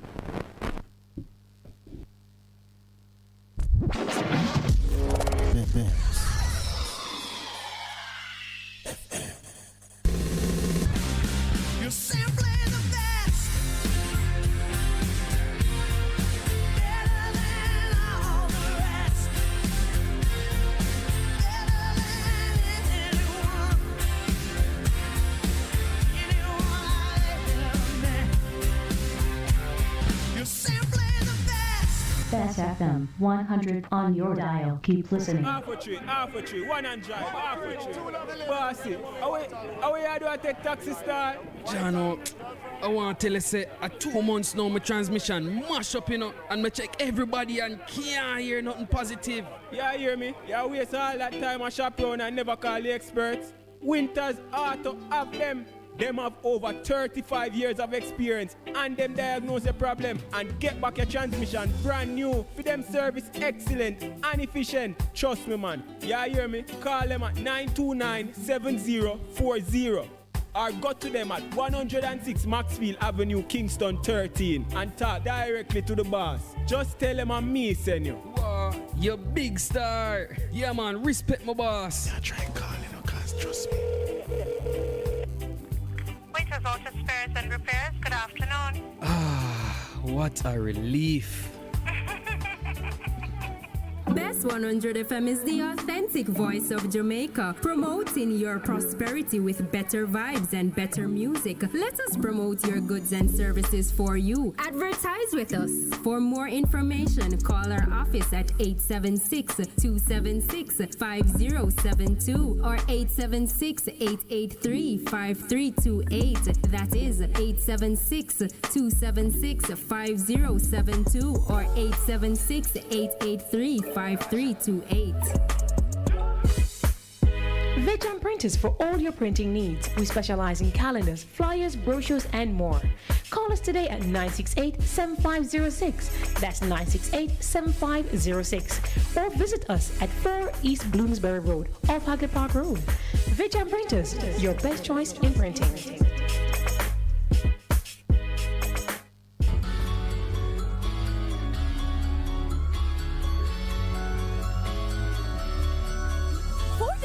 On health and education, inspiring interviews, surprise giveaways, your favorite songs. Tune in to Bess100 FM this and every Sunday at 11:30 to 12 noon. It's Distinction 411, your weekly college magazine program hosted by James and the Distinction family.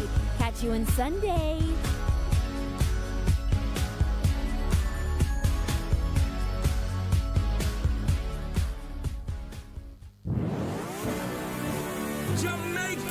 We're going up and not under. No more slaves any longer. We were once weak, but now we are stronger, stronger, stronger. Join me, Darren Chosen Smith, Mondays to Thursdays from 10 a.m. to 2 p.m. inside Lifted, right here on Bess100 FM, 100.1 to 100.9 FM. Tune in and be informed with the latest in our news scoop and the latest in technology at brunch time. Take brunch, then be motivated from brokenness to victory by the testimony of a victory story. Entertainment inside the gifted spot will keep you intrigued non-stop. Find out who is the next Bess on the rise. Stay tuned for the surprise. Your weekdays will never be the same again. Mondays to Thursdays from 10 a.m. to 2 p.m. on Bess100 FM, 100.1 to 100.9 FM with yours truly, Darren Chosen Smith. Tune in and be spiritually lifted right here on Bess100 FM, giving you the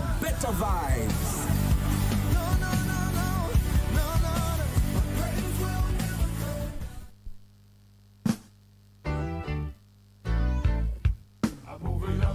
Bess100 FM presents the Mature and Moving Up Show with Lascelles Butch Chen on Thursdays from 6 to 9 p.m. Welcome to this pioneering radio program on our continuing worth in our maturing years, compellingly defined to educate and liberate the younger generation. Tune in and welcome. The Morning Connection is not your usual talk show.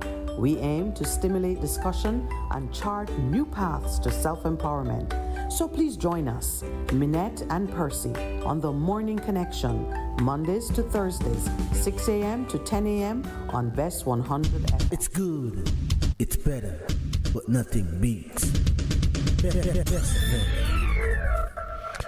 Morning, welcome back, African. We have another caller, so finish up. Oh, good morning, welcome. Good morning, welcome. Here's somebody. Morning. Good morning. Yes, how are you? Morning. Morning, Wayne. What's up? Yeah. You see, I bonafide, I see myself as a messenger to the world too, you know. True. All of us are. We will talk about the political affairs and what is happening in politics. Likewise, I try to help the people them to understand True. the commandment. Yes. Because everything God didn't do it for a reason, and a very good reason. So true. So true. You understand me? So, we as Africans grew up and taken here and been enslaved. Them never want to learn to read. Many judgment take us if them find read a book like we can read. No judgment. We have history of that. We could have got to them church, no. But listen how them want to interpret the Bible. These people taught us that it's only through faith and not the commandments can we see God. Yes, when you read the Bible for yourself, it shows you the faith based upon the commandments, you know. If you are living fear but you're not obey, it makes no sense. You're walking in through discipleship. Yeah, but it's faith that gets us in. And them always intend to refer to Abraham as a man of faith. He was. What the point is, Abraham was a man of obedience. Can you imagine a years God help me to possess things. A serious thing that. I'm making a serious point, Wayne. So but faith is hinge on obedience. Because if you're not faith, you won't do. If you don't, you're not going to obey it. And the more you have faith in God, you're willing to sacrifice all your own faith if God tell you to do it. Yeah. And God not tell you to do nothing wrong. Yeah. So these commandments right in the Bible, the 10 commandments, African people, I'm telling you something. I mean, nobody come tell you no. Because nowadays they say, all right, what we see is happening, the people them live all type of ungodly life. Them not keep the commandments, but every day you hear them are talking tongues. Sure. You hear them about Lord Jesus. All the man who are saying, it must shot me enough to chat me. If I regular me, I'm about Lord Jesus, I want them Jesus left, you know, the way I'm about Lord, you know. But you're serious? You're serious? Listen to me now, man. Make me feel like him kind of kinky still. So kind of, that's what pay him no mind. You understand, man? What way? But we see these things. Then, Mr. Hustler Road, I buy goods and sell. And the people, them thief. Me go up in our society, and yet still the very people. I know it's big in a church, because I think we are trying to keep the commandments. If I know church man, we put on it, Pastor. All of them married and in them house and I go to church every Sunday. I tell you straight. So it's like the people that grew up in a way where they must say faith, but it's like them, sister, the commandments based upon faith and the faith based upon the commandments. True. Two of them work hand in hand, the spirit and the flesh, the spirit and the action. Yeah. You know? So the church have been misleading the people them over the years. Wow. Serious and any statement. two pastors who really come to the realization and really possess the spirit of Christ, to know that the church system, the Western church system, will claim to them a deal in Jesus Christ. It wasn't really for Christ. No. Interesting. Bless up, love you. Every time, my brother. Wow. Good morning, caller. Welcome. Thank you very much. Morning, Pastor Percy. Morning, and my co-host. Pastor, what's your name, Pastor? Michael Aiken. I was going to Aiken, Pastor Aiken. Pastor Percy. Yes, Mary. I enjoy your program this week. You did, thank you. Monday, with that pastor too, and with that professor saying that you're with the students. Yes. Very good program. Were you on yesterday? Yes, we were on. Yes, man. But I didn't know that. I didn't tune in at all. I was doing a lot of church work. Anyway, I just want to greet a few people. Yes, go ahead, Mary. Mr. Fortis. Fortis. Mr. Garnet Daly. Yes. Janice Hines in New York, her cousin Everton and so.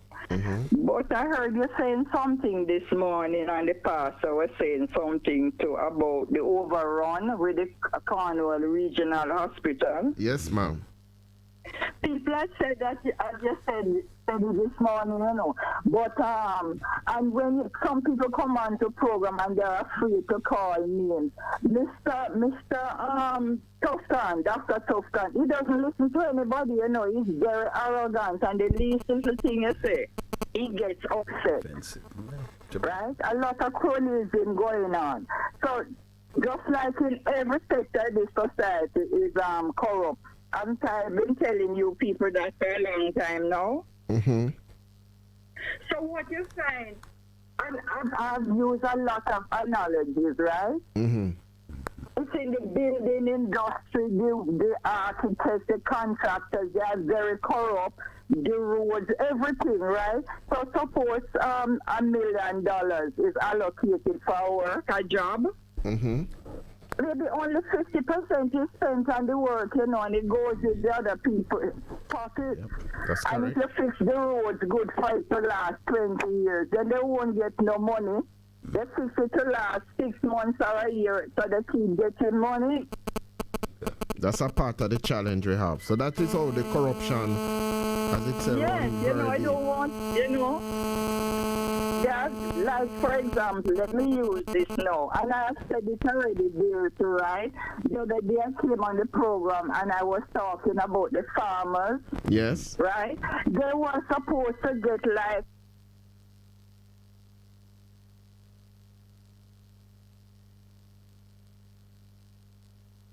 this program, and the authority said it was too much money for them.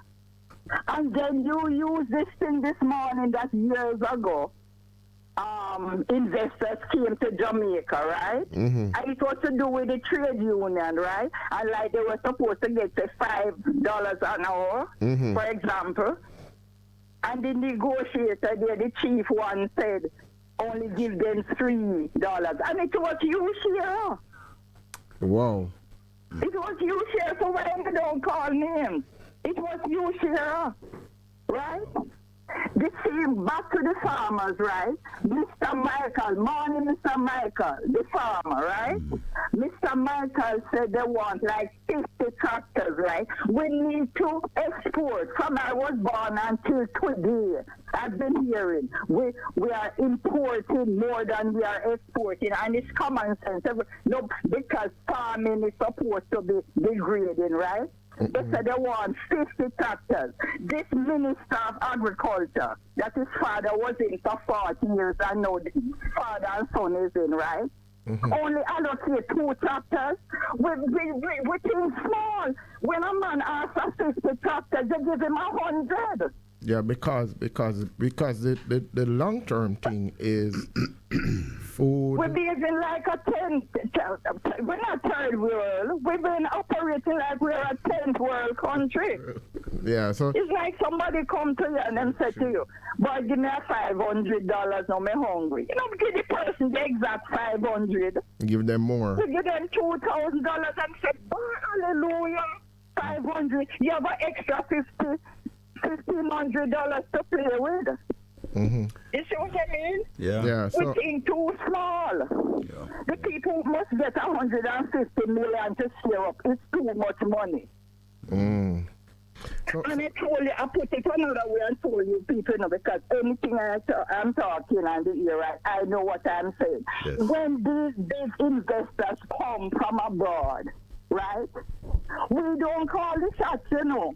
We play an Uncle Tom. We're afraid of people. No matter how much university degree we have enough people that did Oxford, went to Oxford. And we can't negotiate. Yeah. Because they call the shots. If a project investment is supposed to, and we want, say, $5 million, the people just look at us and say, "Look, you better take $2 million. And we're glad for it because we are hungry. A hungry salesperson can't survive. So you see what I mean? We're not business oriented and we think too small. So you know why you think the Chinese and the Syrians and the white? Because they grow up. They send them to the best school, but when they leave school and come home, they have to be in the shop. Yeah, that's true. Or the business. Yeah.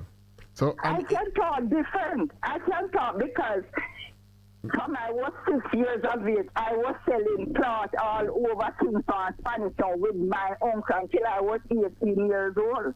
I bought my first property at age 18. Wow. Yeah. So Mary, so you see, Mary, so what you're saying again, which is what we've been saying, the shift in mindset in terms of how we think, because if you think small, you're gonna stay small. If you think big, it become big in terms of it. I don't know if you have anything to say on that, Mike, in terms of what she's been saying. Yes, you can't think small. I need $10 million US dollars or Jamaican dollars because I want to help some people. And when I get it, right? There's a woman I'm going to say, I said to her the other day, if you got $500,000, what you would do? I would go to the doctor, the dentist, the optician, and people little. People need help. People want money. We think too small. Yeah. So and people are big up all you share and this one and Michael and this and that. What have we achieved? What have we achieved since independence and before independence? We don't have no justice system, nothing, no health service, nothing. Yeah, I was nothing. You check every sector of the society. And let me tell you something. This National Health Fund, right? Yes. That is one of the best little institutions running right now. That's true. I applied to them. I should have applied years ago, and I applied to them. Big up, what's his name? Mr. Rose, Percival. When people get things, big them up. And I applied. Within 2 weeks, I got it. I never had to leave my house. You know, that's all. That it is came to me, and when I wanted to source a thing, I called them and said so and so. This big medication would have cost me $6,000, right? Cost you $200. But if I did it or something, it cost $40. And I called him. I can call about 4 pharmacies, and I got it. Yeah. That's what we want in this country. Another thing to Pastor, when I was talking to you last week, and I said, I am afraid to go on the road, and people don't want to go on the road. It's a certain type of fear, because you have to make sure you don't drink a lot of water, because you don't have no sanitary convenience out there. Yeah, that's true. And if you go to people urinate up themselves out there, women, young and old. And you see the men urinating in little corners. But Mary, you raise another point, though. You know, there's not enough public conveniences. And if you put it up, they don't take care of it. But the other thing They don't take care of it. They thief out the toilet paper. They thief toilet paper at church, offices, carry home. Mothers telling them children, when you go to school, when you're coming home, carry piece of the desktop, come out the chair, come for the dinner. It's not nice to wake up in Jamaica. And it's not Jamaica is the problem. It's every one of us, including myself, because nobody's perfect. We understand that. But I wanted to make the point, even as we take another caller. You see this thing of public convenience? You go to some business place and restaurants, and they do have public conveniences for people to use, you know. Yeah, and something because the public don't count. Yeah. Remember, we inherited a governance system where we, the public, who were defined at the time as the majority blacks, didn't count. We're a chattel. We're not important to the system. Yes, Pastor, so therefore, the system never made allowance for us. But now we have inherited it. We're keeping the same mindset. And we have to shift it, man. We have to shift the mindset. We continue with the colonial thing. The black people, the black people are in the majority, right? They have been in parliament, they still in parliament over the years. They have followed the British colonial thing right until today. Yeah. So suppressing people. And I take blame for some of that, you know. Holding on for a long, long time, and I don't complain, right? Yeah, that's exactly what I'm. Mary? I am not complaining, but look here, there are so many things to be fixed, and we can't blame the politicians for everything, you know. Because politicians not in our homes and so, and black people don't unite, and we are in the majority. It's too bad, man. All right, Mary. Well, Mary, you've made some powerful points this morning, Mary. All right. And Pastor, may you pray for me and others out here, you hear? Yes, we need people are hungry, Pastor. Oh, let me tell you. Because the two of you there. Yeah. All right. It's a shame, man. Jamaica is a beautiful place, you know. The most beautiful place the problem to be. is every one of us.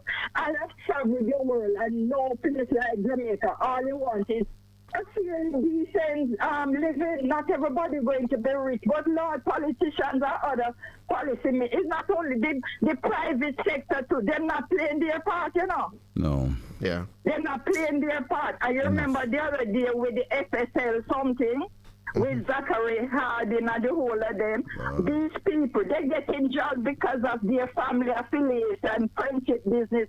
I read the Gleaner today and a certain conglomerate in Jamaica, one of the biggest ones. A foreigner come in here and live and went to university at the West Indies. And his two sons have big position because of his father name. People walking in the family name and getting big positions in Jamaica. While Jamaicans in their own country born and grow.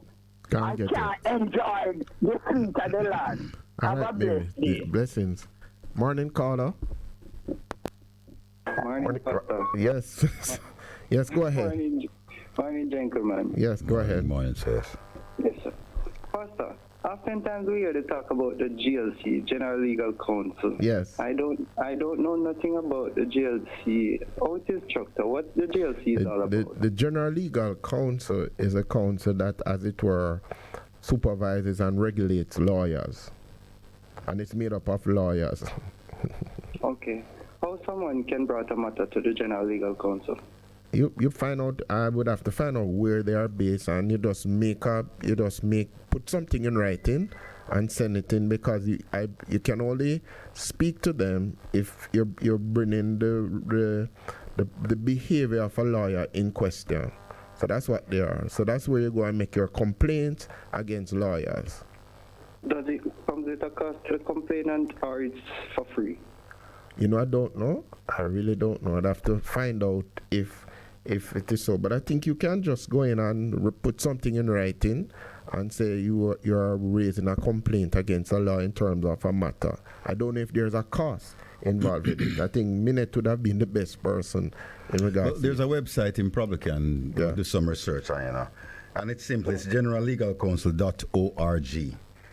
So if you throw that in your phone or your computer, look if you see any information there that can help you. Okay. Generallegalcounsel.org. and I think it should come up. Okay. One last question. When we talk about convencia, what does that mean? The what again? Convencia.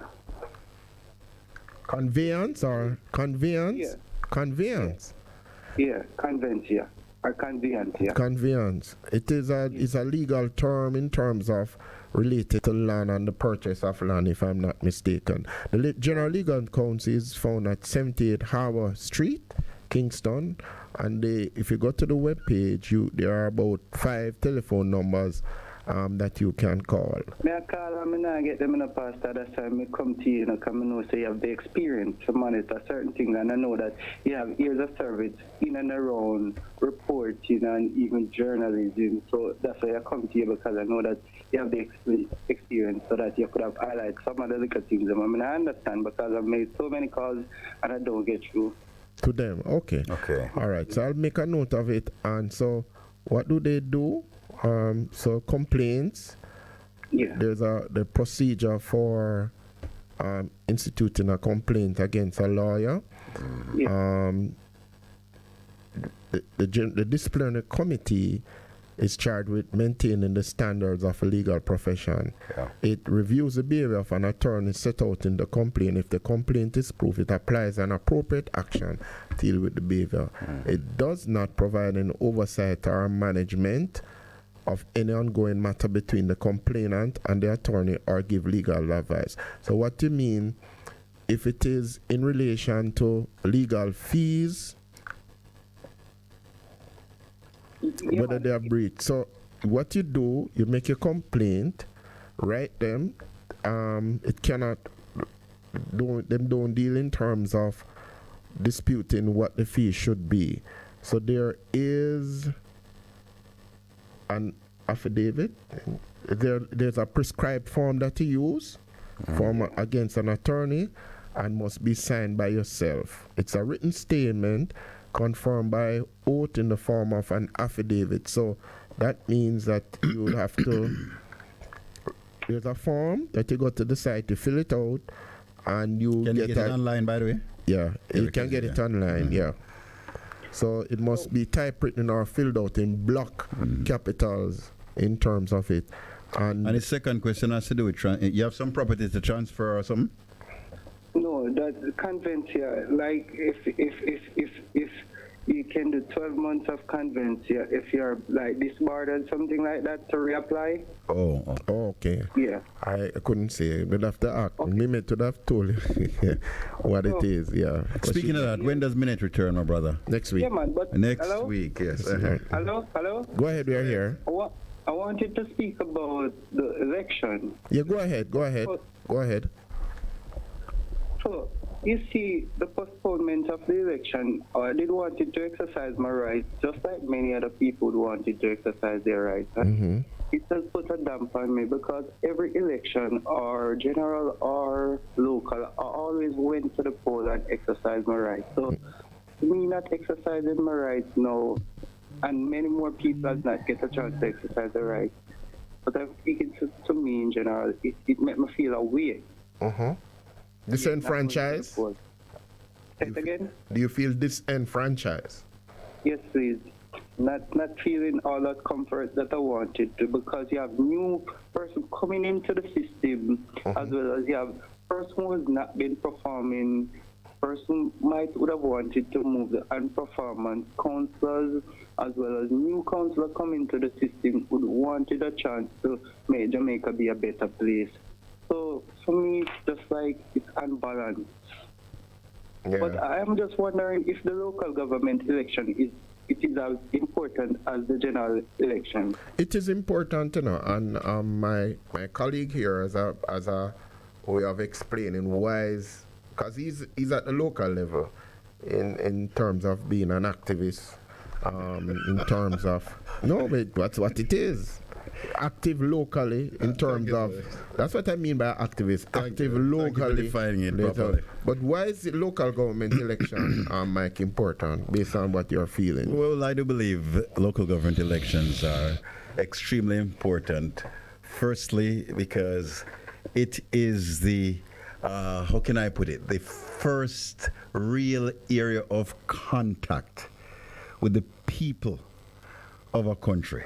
I mean, sometimes an MP can be distant, you know. He can be. He have a whole constituency to look after. So there are times when you may not see him for a long time. Kind of like how probably Solomon's wife wasn't able to see him because he may have so much, right?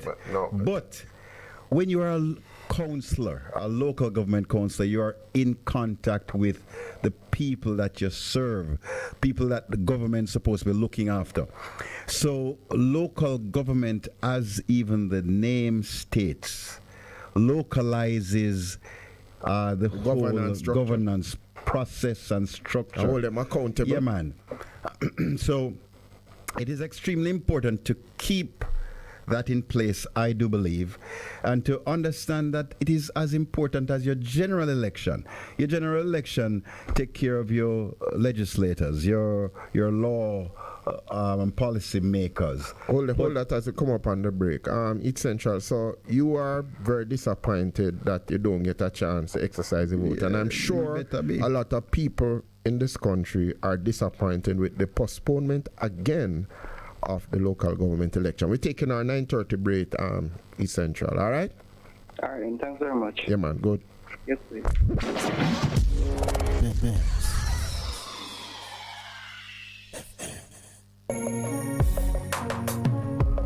Looking to clean your vehicle super clean? 123 Clean Car Wash, located at 2 1/4 Osborne Road, Kingston 10. Entrance on Grove Road, below Tropical Battery. They wash and vacuum, undercarriage wash, engine wash, polish and compound, shampoo and detailing. Call them at 876-631-3400. 123 Clean Car Wash, the best in the business for a cleaner wash. 1, 2, 3, believe me, it's so easy. 1, 2, 3. Half a tree, one and drive, half a tree. Bossy, how you do I take taxi star? Jano, I want to tell you, say, 2 months now, my transmission mash up, you know, and I check everybody and can't hear nothing positive. Yeah, hear me? You waste all that time I shop around and never call the experts. Winters Auto have them. Them have over 35 years of experience and them diagnose the problem and get back your transmission brand new. For them service excellent and efficient. Trust me, man. Yeah, hear me? Call them at 929-7040 or go to them at 106 Maxfield Avenue, Kingston 13 and talk directly to the boss. Just tell them I'm me, send you. Wow, you big star. Yeah, man, respect my boss. Yeah, try calling you, cause trust me. Waiters Auto Spares and Repairs, good afternoon. What a relief.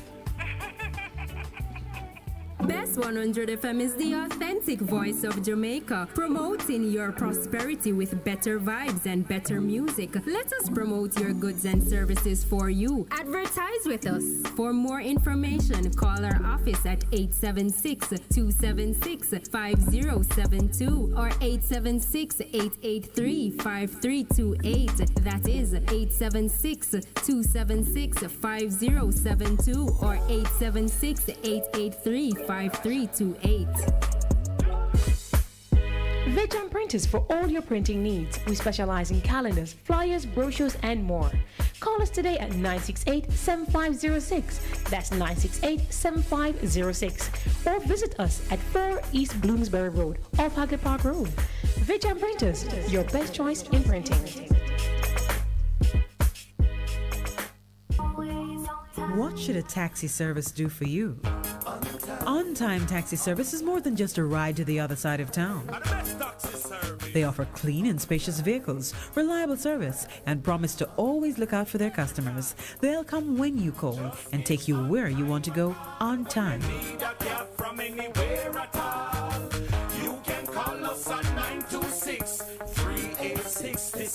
We are something special on the road.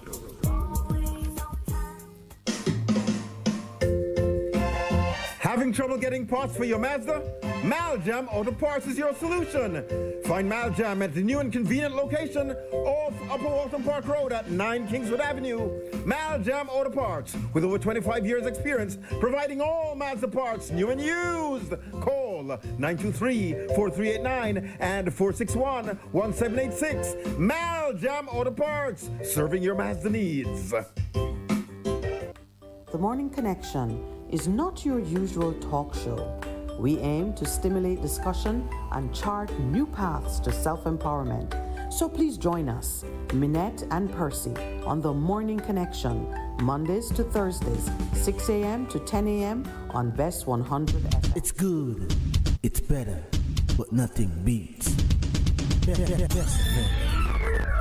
Good morning, welcome to the Morning Collection as we turn during the bend for home. Good morning, caller, how are you? Good morning, caller, how are you? Good morning, caller, how are you? Seem to have lost the call. Good morning, caller, how are you? No calls. The caller, yes, the caller on 9. Good morning, caller, how are you? Hello? Good morning, caller, how are you? Good morning, Pastor Pete. How you do? Good man. Yes, wonderful. Hope you are good, and to your coach. Yes, man, Michael. This morning, my brother. Pastor Aitken, yeah, man, and the Michael. producer. Yeah, and to the listeners. Yes. You know, it seems to me that there's no respect on behalf of the government of Jamaica, and it's the government of Jamaica, entire team in the JLP in the government here. Everybody voted for the amendment that would postpone the election, the local government election. Those who were present, calling 29, yeah. And them have 43, yeah. Yeah. And at least 4 of these MPs have at least 3 missing councillors in their constituency. Can you imagine that? Them have 3, either somebody dead, because a lot of the councillors have died because they have some, and passed away. Yeah. And some already. Financially, yeah. Yes. And some of these positions are vacant by those councillors who became MPs at the last election. Yes, so those. But the point is that the government seems to constantly disregarding the right for the people to have their local representative. You know, one would want to think that. Just think about it. The corruption that is prevailing, identified. What I would call the nasty web of corruption with the SDC and other agency that was involved in the Wisconsin MP issue there with no Prime Minister. All this. It let me wonder how much of this disease, this corruption, is seeping through the local government system. You don't want to know, man. You know, I'm laughing because you don't want to know, because I think if you think about it, it is even closer there because of it is deep there. Yeah, man, it is, because it is a way that people have been in the system and said, with even the contracts. I remember this in a caller.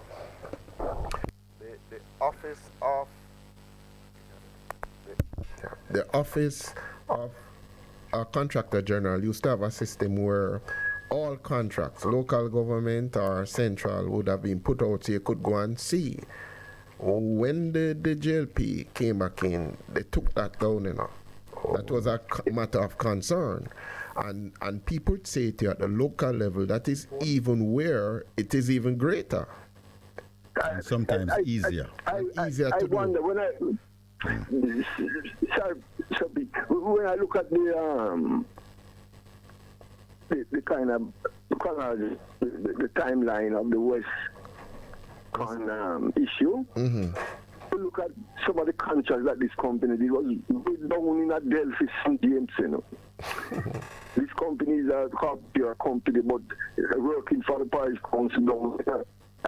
So I wonder, really, are they covering up the extent of this corrupt system of government, at least as it impacts local government.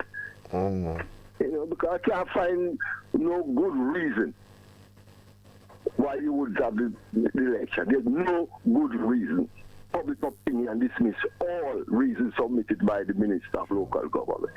So, you know, we have to look at what other people assess themselves in light of their representation, both at local and general and under the national level. Well, you may have inadvertently expressed a reason right there, because perhaps the current leaders of government are not prepared to be assessed. Yeah, to be assessed at this time. Them just don't want an assessment at this time.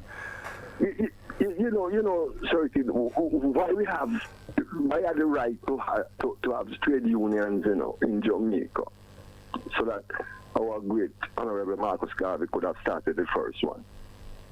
Well, some people came back and said this issue of the low pay and all that was just unacceptable, you know. And with serious, great-chested and whatever rifles that they could have went to the governor's office, you know, in 1919 and demanded the right to have them to negotiate them salary and have the right to form units, trade unions. We are some serious people, you know. I don't know where the serious desire for justice has gone. No, it's not. It has gone anywhere. But here's the thing. Remember now, you know, people will always rally around a cause, especially so when they view their governors as not one of them. Yeah, man. So you and I and Pastor Percy here will always rally around a cause, particularly when we are being governed by an outside source. But when the governors are you and I, we will still rally around our cause, you know, but it takes longer for us to come against our own selves. I mean, that is some conscience because of our division and I think that has been one of the great success of the system that is keeping us down. They have been successfully able to divide us along the lines of political parties. Yeah. You know, and we lose our way trying to find this nirvana which doesn't exist called Jamaica, land we love. Aye, my brother. Because we only love our side of the fence, is what I'm saying. Aye. Yeah, but we need to become patriots, man. Patriots. Jamaica first, not party first. But we need to become patriots, man. Patriots. Jamaica first, not party first. We cannot be patriotic when the very leadership and the person in charge, the persons in charge of the system are themselves divisive. True. So all this good talk about unity and building a good Jamaica, it is impossible to build a good Jamaica on a corrupted base and led by corrupted people. Let us face it, man. But the only thing, I disagree. Hold on, right there. So let me tell you why I disagree with you a little bit. Yes. Because one of the blessings of this country is that the gentleman that we're talking to right now, you actually can become a councillor tomorrow. You can become a member of parliament. You can become a member of parliament the next time election comes around. You can become party president eventually. So now I mention that because whoever you are right now, whoever you are, your character, your values, your attitudes, whoever you are right now, if you become councillor, you're going to carry that goddess. So it is necessary that if you're a short pants wearing man right now, to learn to wear long pants before you become councillor. Some of us think that when God allows that kind of elevation, then all of a sudden with short pants going to drop off and with long pants going to put on. No, whoever you are right now as it pertains to what makes you that unique and special Jamaican, the values that you hold to, the cultural practices that you make, you have to make sure that they are transformed and positive right now. Because if you become a councillor tomorrow, is that you're going to practice. That is a sad issue. That is a sad reality, you know, friend. So I speak to the integrity all of the time. So we have to become people of integrity. Yes. Every day of our lives. And that will change the situation. one of the problems with that is, again, we talk about these high beatitudes and values and which are beautiful, wonderful. Yes, but remember, the nature of the system does not engender these values. No, it doesn't, for real. It doesn't. The system is built by people like you and me. Poverty. Yeah. Amongst a large majority of people, and expect out of that large mass of poverty these great virtues. So we have to deal with the causes and issues, and nobody seems to be prepared to take the bull by the horn. Poverty doesn't determine your values, my brother. Look at how we look at the local government elections. Yeah. What we should be saying in one big voice is election now. Right, I will agree with you. Election right, that's now. what we should be saying. But you know what people say, in postponing so much, we look about revising it so next 5 years nobody can postpone. No. Well, again, Carl, hold right there. About how we revise and go forward must be done after this election. Wait, but hold on right there. That is why I said we need to begin the transformation to patriotism. Because I can tell you this. Your call right now for election will be affected if your alliance moves to the Jamaica Labour Party. If tomorrow you wake up after getting a call saying, listen, we find that you have great potential to help this party as part of course, the Jamaican political system, we can tell you this, your mind going to change tomorrow. Because as a member, you have to follow with what the party has chosen. You dare not step out of that. No. But that's the point I'm making. Because we are putting party first instead of Jamaica first. Oh, that's selfish, unpatriotic individual. No, I don't know. My brother, we can tell this, I know some of the persons in the Jamaica Labour Party are sensible, intelligent people who understand that local government elections necessary right now, but them have to keep a party line. Them dare not say nothing else. It no matter which party you're in, one basic principle. Yes. Do what is right. Okay. For your people. True. That's called patriotism. I know which party. Because there are times when I look, 216, I look at this young man and say, this young man maybe have a little hope and talk good. I remember. Yeah, man. He born after 1962, brother. So he must carry revolution. Yeah, that's some of the things. Yes. So the idea is, I know I would prefer to see his back. To see him as far away from governance in this country as it can be. Because he has demonstrated by deeds and action that he's not capable of leading my people. All right. And correctly. He's leading, but he's leading in the wrong direction. Yeah. Carla, but that's a very important. But you see that principle of short pants, long pants is what it is. Because you cannot be externally what you are not internally. So that is why the internal. You see, the right thing to do, what is right, and no matter what happens, right is right.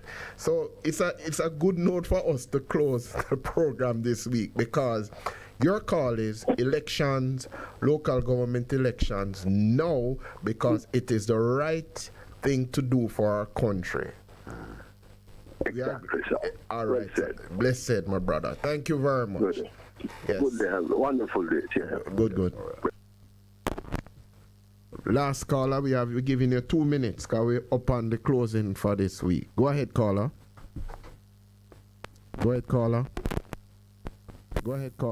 Okay, that is with closing off.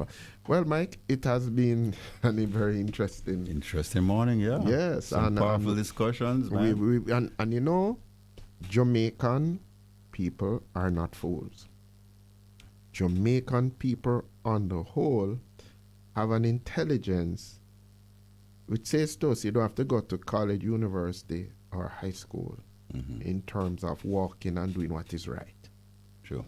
But against that backdrop, you have raised a very important point that culturally we have to begin to shift our mindset and our positions in order to move forward.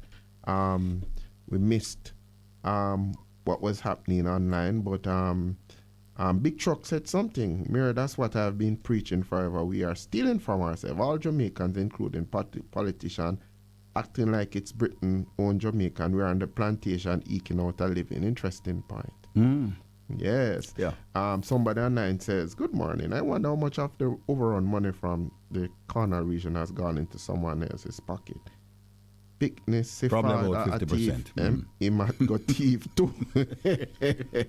but when we look at it really, we got to change our mindset.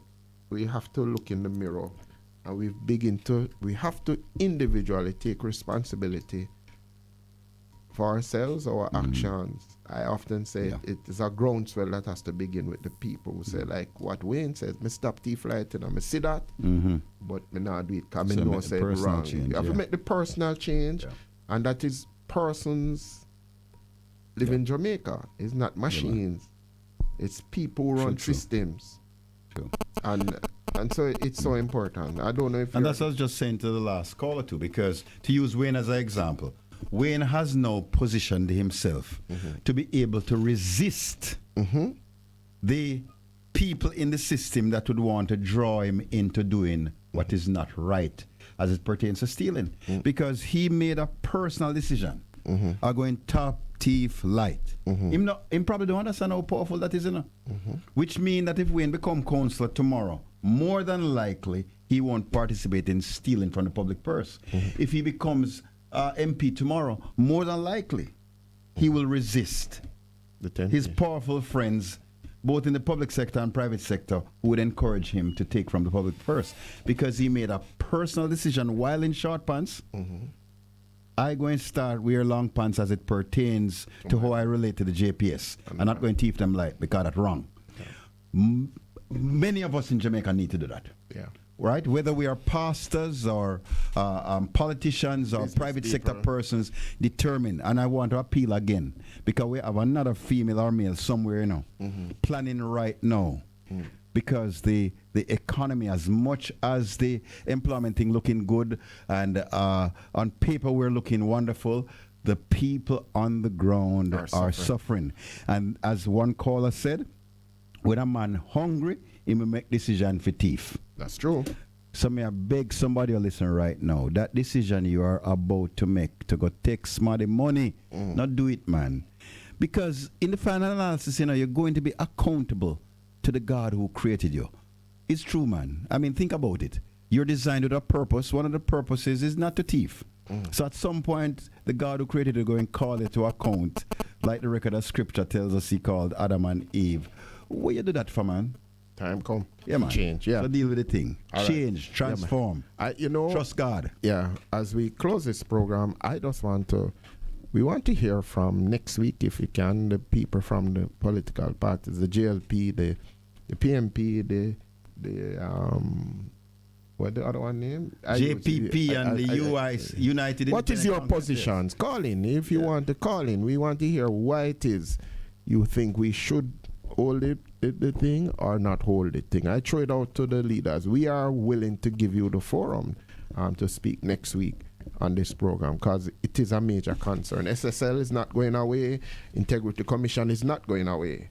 Well, I suggest, why don't we call in Mr. Pattison of the UIC? No, I think that make him call him, make him talk. Call in Mr. Edwards of the JPP. And everybody have to come and talk. So, yes, as I'll get to them for you. All right, so what we're saying... Call the Gen Sec of the PNP, the Gen Sec of the JLP. And let them come talk, because people want to know. Politics is very important. It's the act of governing us.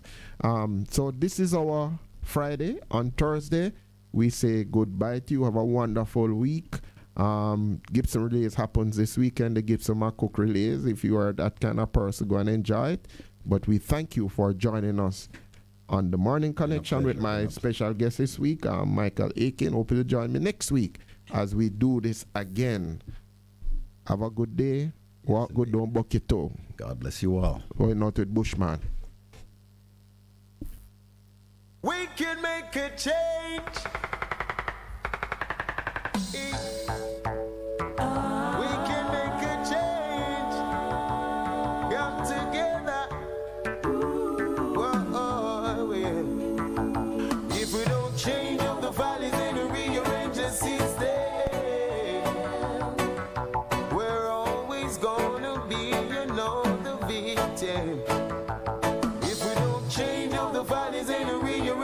system. We're always gonna be, you know, the victim. My heavens declare Rastafari glory. Haile Selassie manifests his life. Well, now I shall tell of my story, 'cause this story has been lies, yeah. Contradicting themselves in every illustration, and they make believe in a world of confusion. Now I just see that they are not real, 'cause the truths have been revealed. And if we don't change all the follies and rearrange the system, we're always gonna be, you know, the victim.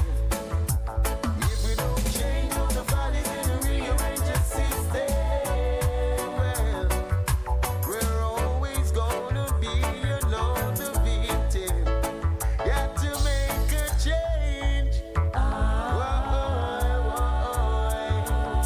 Make a change.